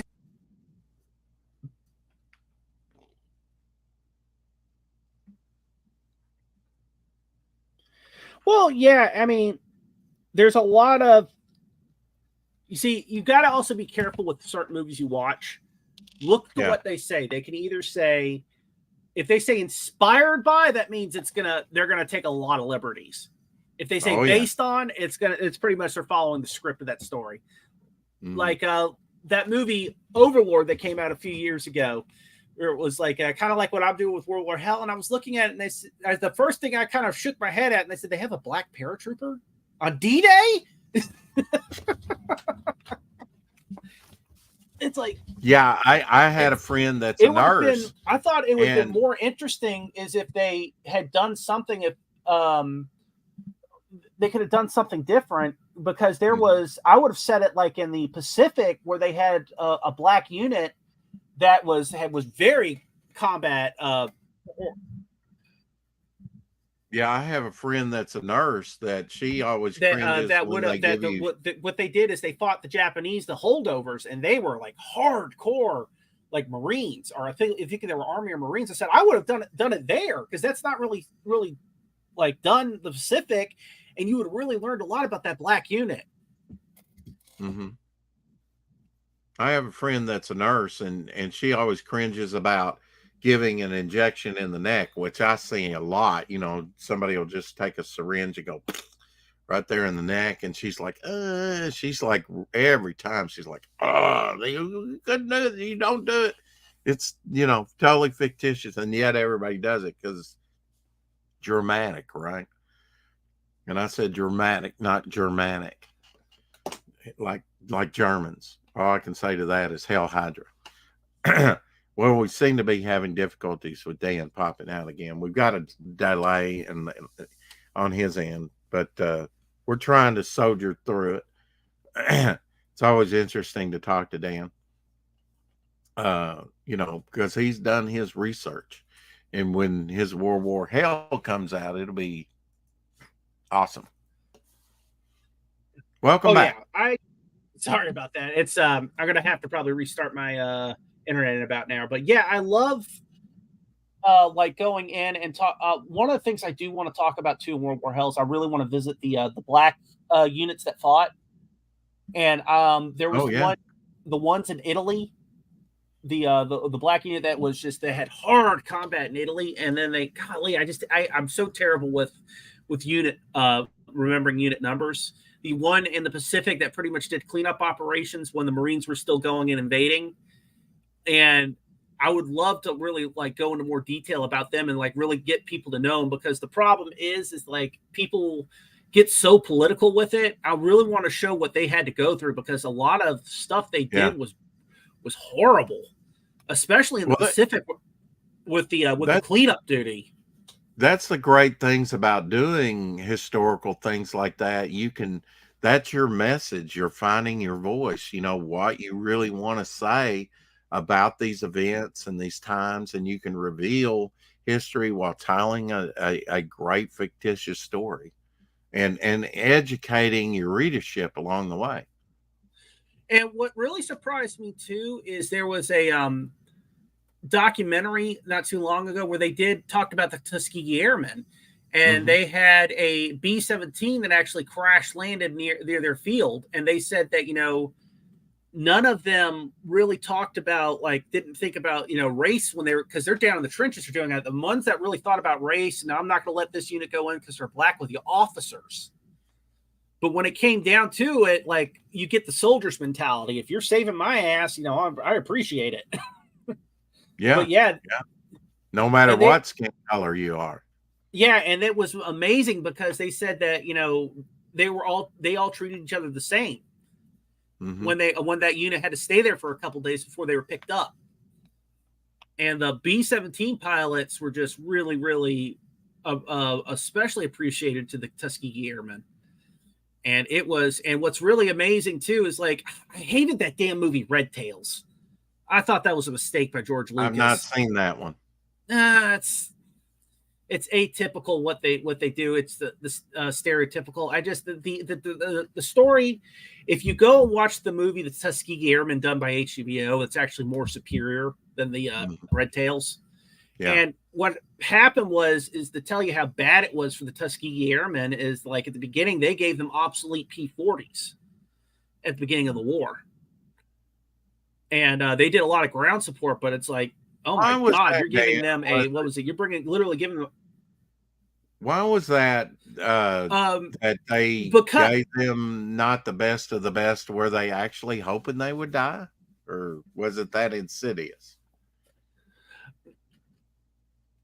it was kind of insidious. They didn't expect them to go to combat. They never were going to put them to combat. To be honest with you, they would have more than likely been for ground support and all that. But these guys were saying, hey, you're stretched to the thin with trying to get pilots and all. We've already got units, we've got pilots. Mhm. Put us in, coach. Yeah, because they were patriotic. It goes down to the officer corps. Yeah, it goes down to the officer corps. It again, like what happened with Afghanistan and Vietnam. The officer corps is always incompetent, and they let their prejudices get ahead of them. When it comes down to the infantrymen, it's like, I appreciate the help. I mean, you're still going to have your problems, but as I said before, it's always the upper class that always causes the issue.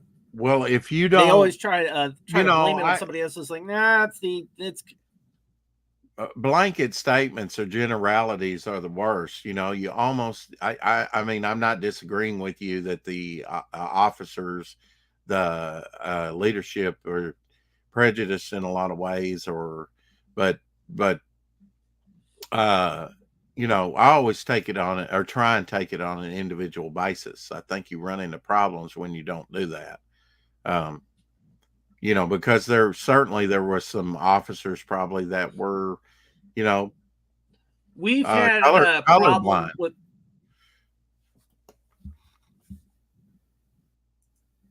Yeah, the officer corps in the United States, we've always had problems with. Like, if you take a look, like, we never really learned our lesson from Vietnam. And that problem trickled over to Afghanistan and Iraq. Now we have soldiers in dress. Really had an update. My grandfather told me something interesting around the time of Vietnam, before he had his heart attack to get out of the mill. Yeah. Yeah. But my grandfather told me an interesting thing about Vietnam, about before he was supposed to go, and then he had his heart. And then before he went to Vietnam and actually had to get got out of the military because of his heart attack. Basically, he said that it was the first time that the officers were more worried about their career than their men. And he said that really disturbed him.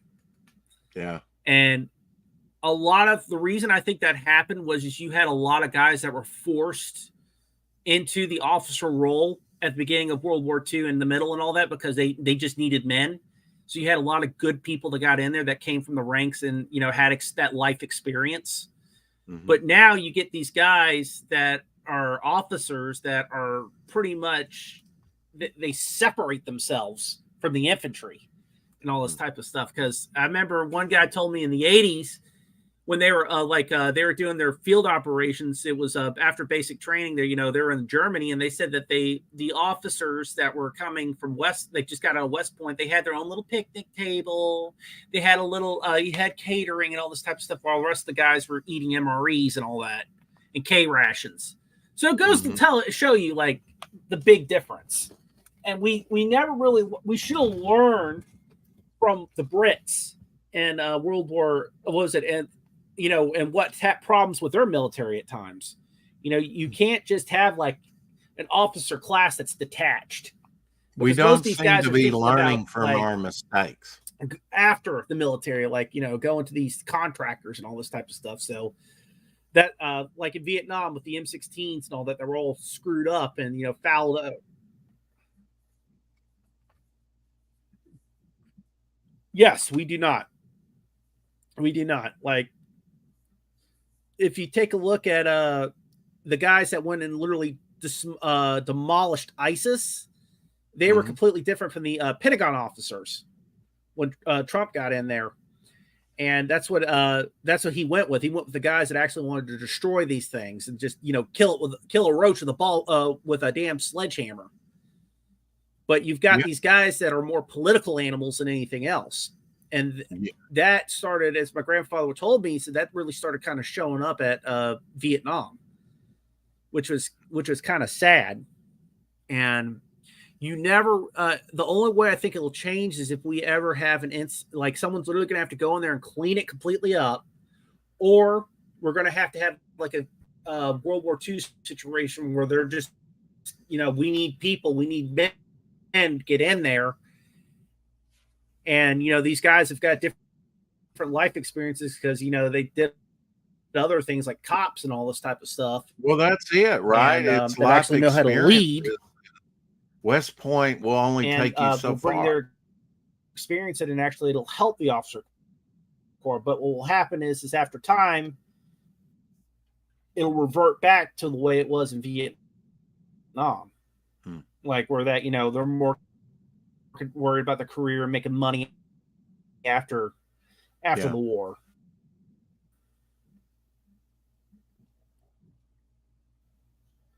Oh, man. I tell you. Yes.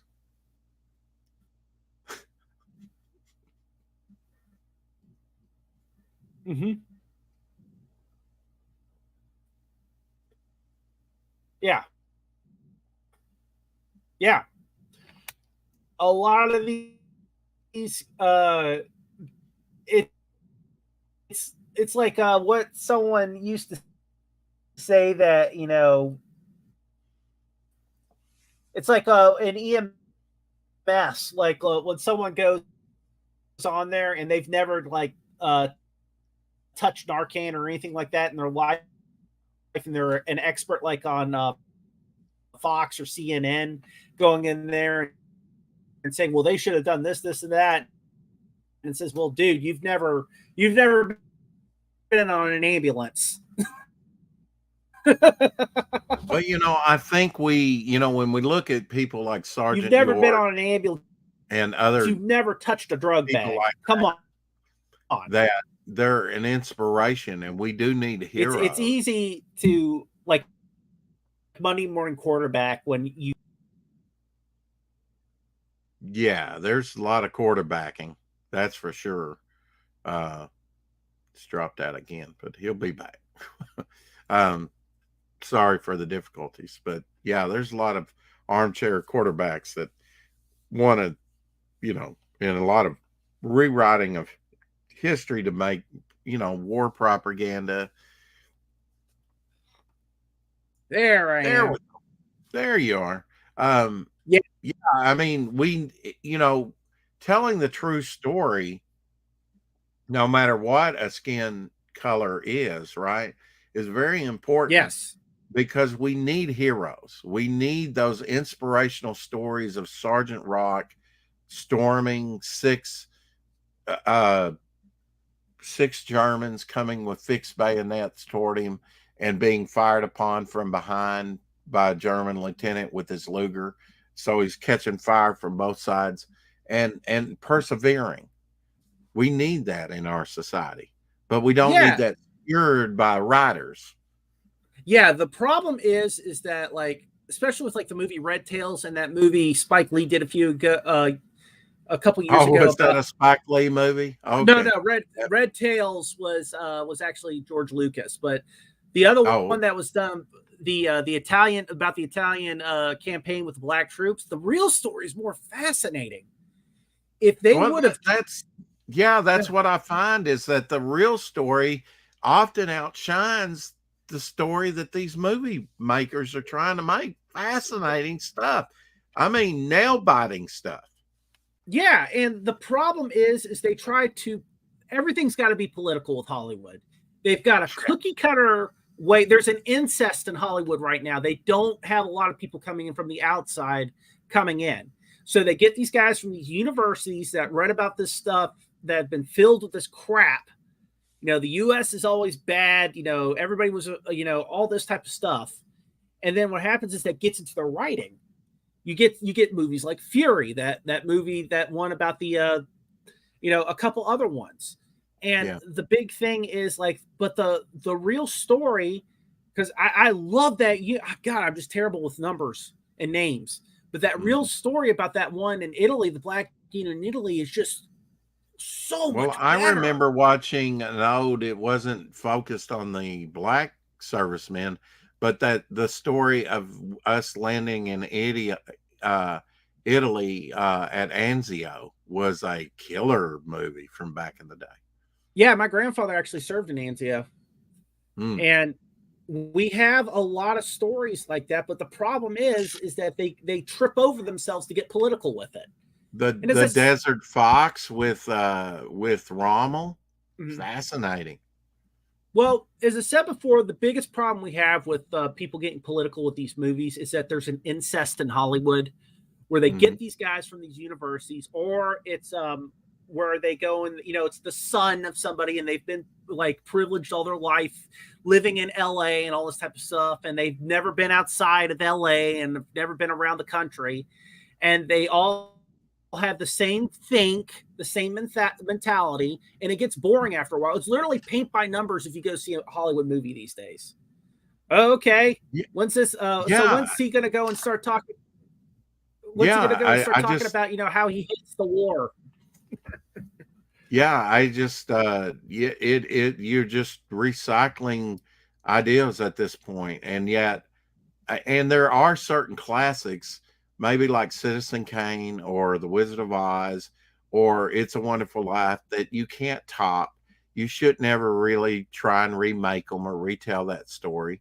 But there are movies like Sergeant York that I think should be retold and more faithful to what really happened, because it's actually more dramatic than what was depicted in the old Gary Cooper movie.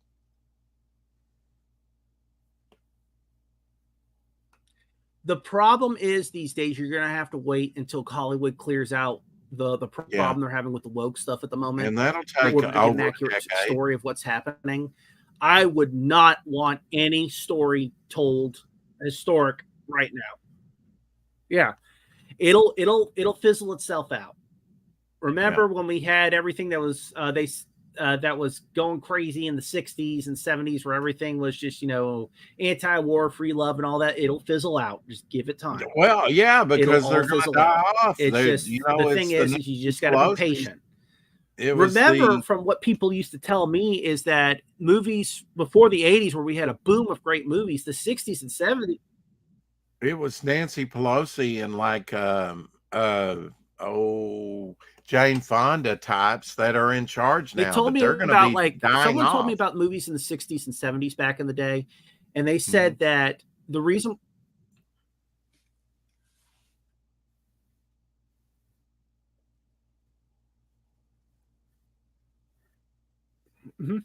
But they told me about them, like how depressing the movies from the 60s and 70s were, and that once they had like the new crop of like Steven Spielberg and all that come in, once they had that one success, said, hey, maybe we should start looking outside of what we're doing.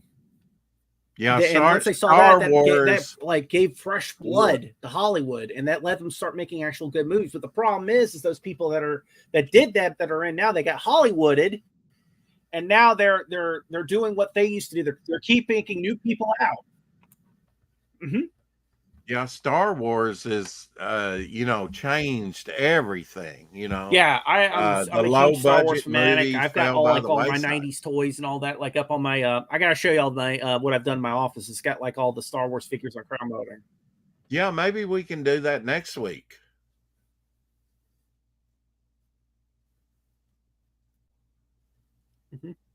Oh yeah. The problem right now is we got to have that. Oh yeah, I'd love to do that, but the problem we have right now is that they need that new infusion of blood, and we're doing it right now. It's going to take that one thing. It's going to take maybe an EVS or somebody else that's going to make something amazing. That's not studio funded. They did it themselves, and it's going to they're going to make literally hand over fist money, and that's going to be it. They're going to try to stop it, but sooner or later it's going to get through their thick skulls. But hey, maybe we need to kind of look at these guys because they're being very, very successful. It's going to, and I tell you, it's going to.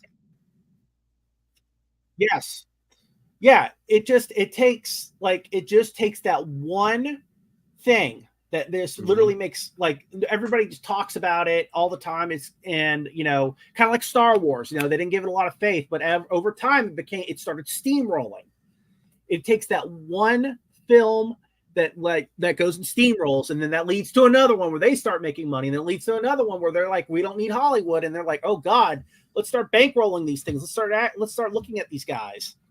Yeah, I think It's Hollywood just that, there I said, for it just takes that a one time was and I think we're getting closer and closer to seeing that. I afraid think of some of these like fan-made PBS movies. with with all caps and Alterna and all that stuff.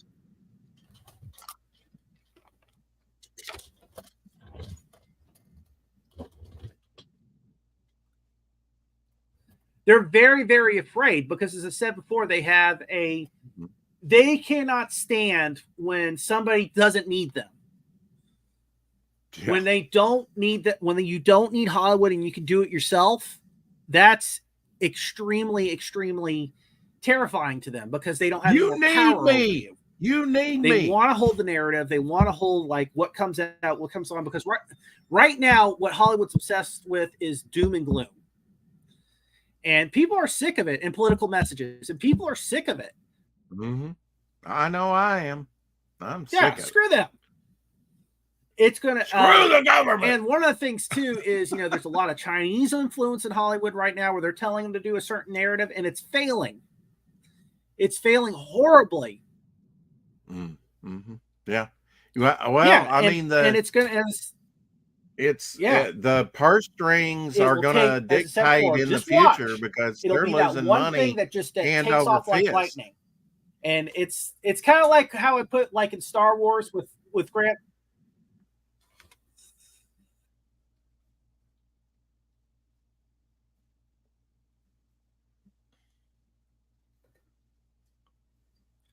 And it's like people were saying, "Oh, nobody wants to go to movie theaters anymore." I said, "No, people do want to go to movie theaters.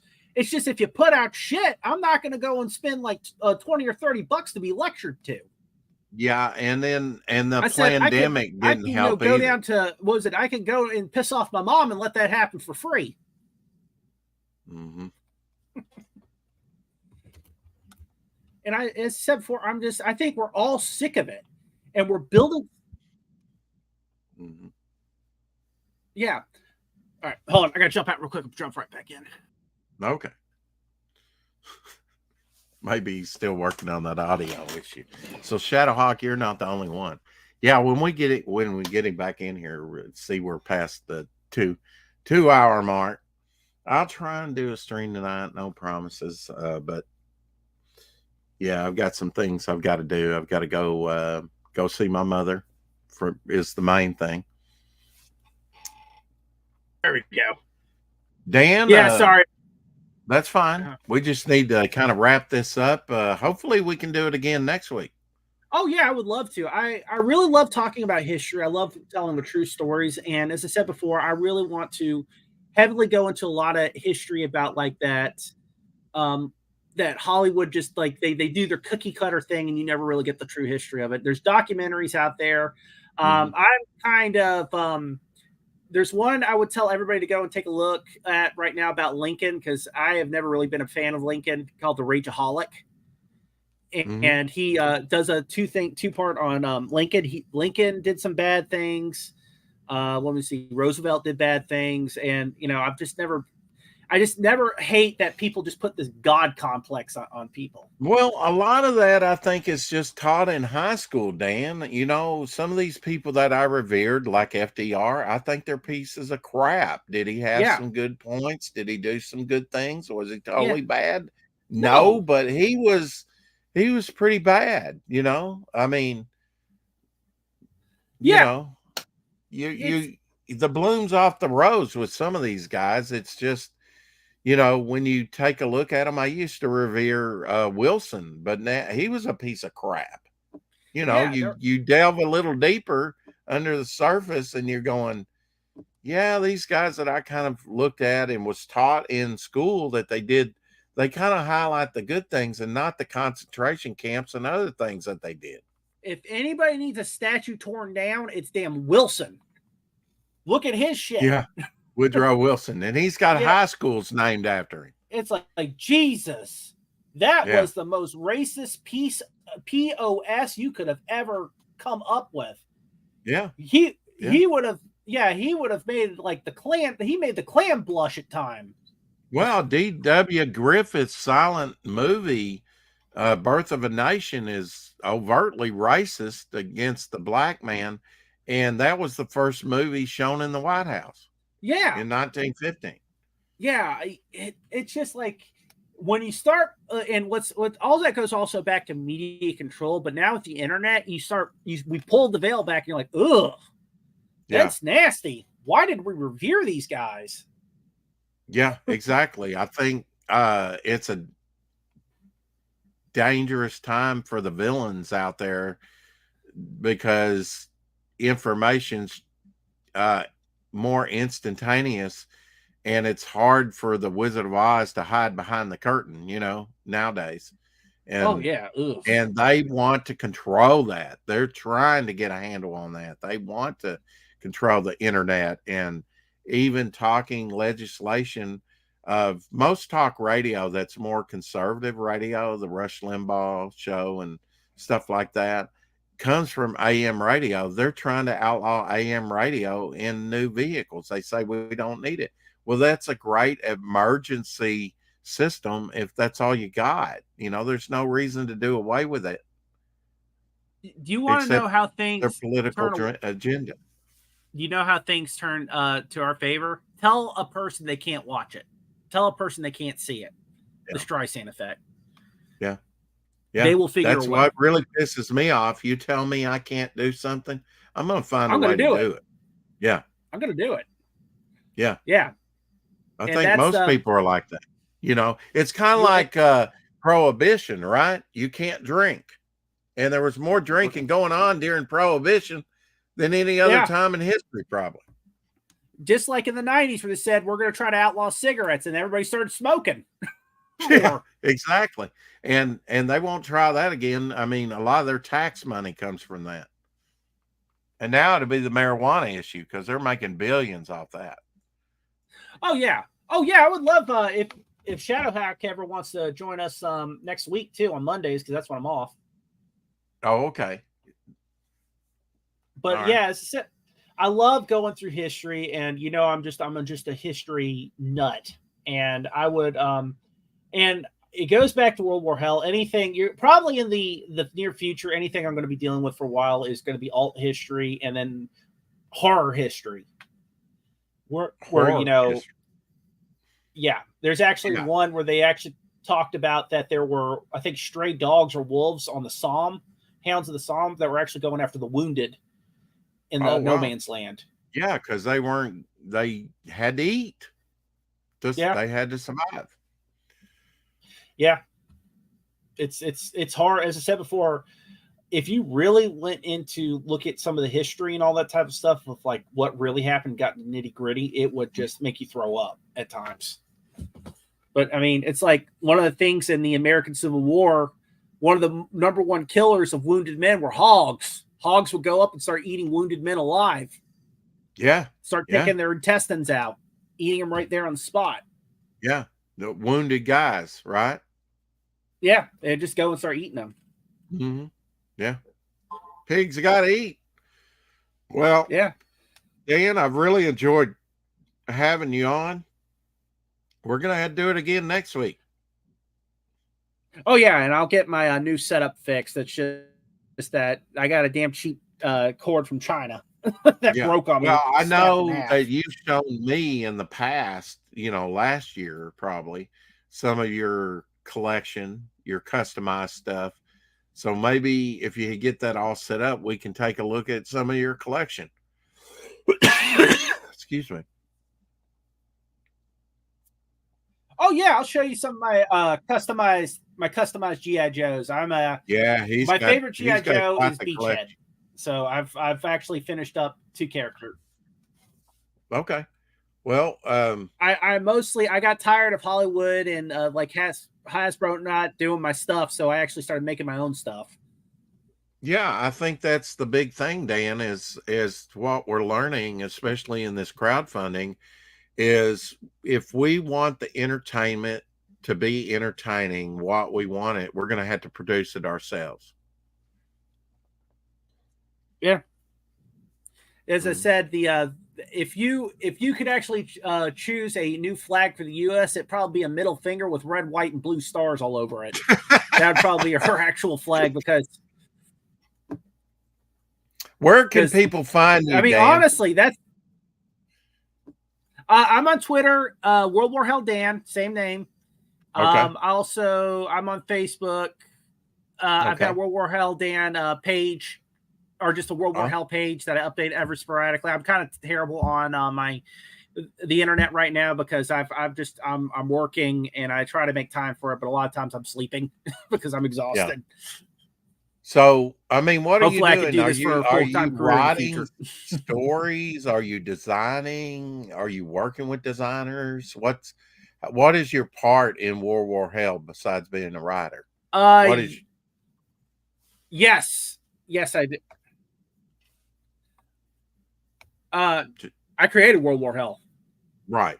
I basically went and created it. I go and have Paul Tank actually help me get the story together.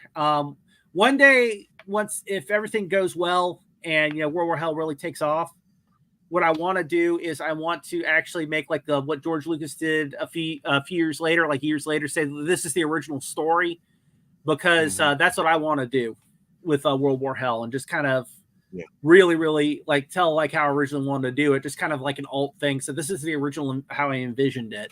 I guess what I'm asking is, how are you right now advancing your project? Are you writing constantly or what? Right now I am working on designs for more of the characters. I'm finishing them off for World War Hell. Paul Roper is actually writing the story for me. How do you do that? For the first World War Hell. How do I do what? Designs? I basically look at the creatures.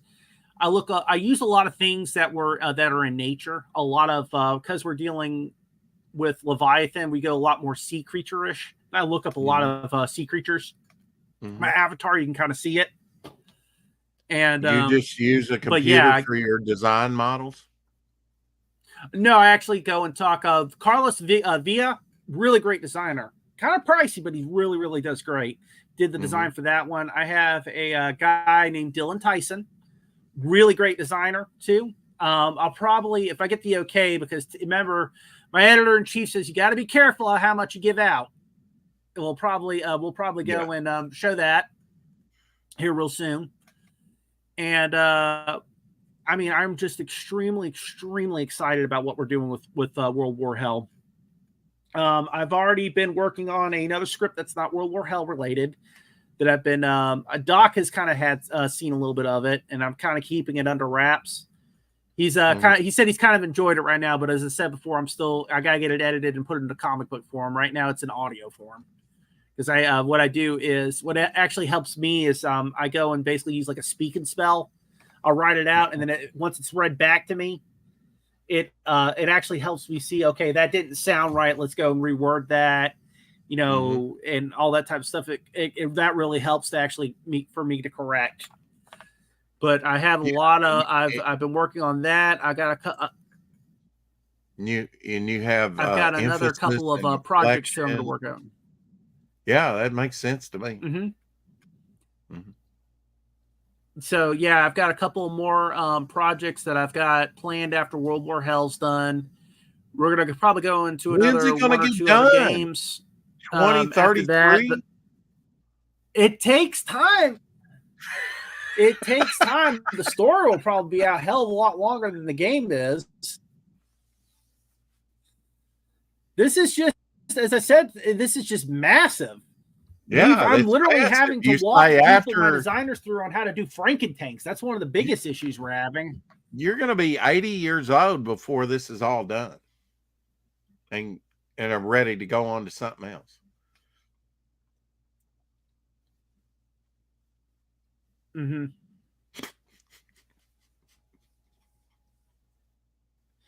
Yeah, don't worry. As I said before, I know everybody's like saying, well, when's this going to get done? It's like, it's Rome wasn't built in a day, but as I said before, I'm having to actually go and tell people how to design the demons, and I have to go and tell them how to do the Frankentanks, because say, okay, you know, take this turret off. You got to be sure that it because that's new because you know you're gonna when it eventually goes to the game, you're gonna we have to make sure everything fits and is sized properly to fit on the bodies or to the hulls of the tank. So that's taking time. I wish I had like a whole big ass team, but as I said before, money. Oh yeah, money and time. Oh yeah, don't we baby. all?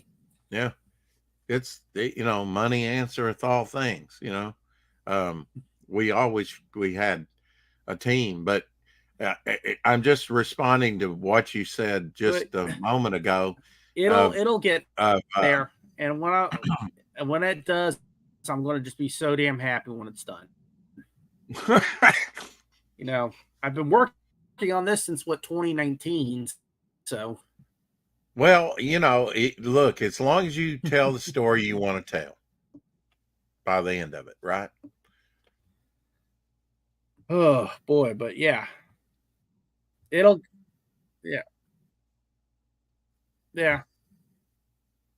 But hopefully you're having a lot of fun with it.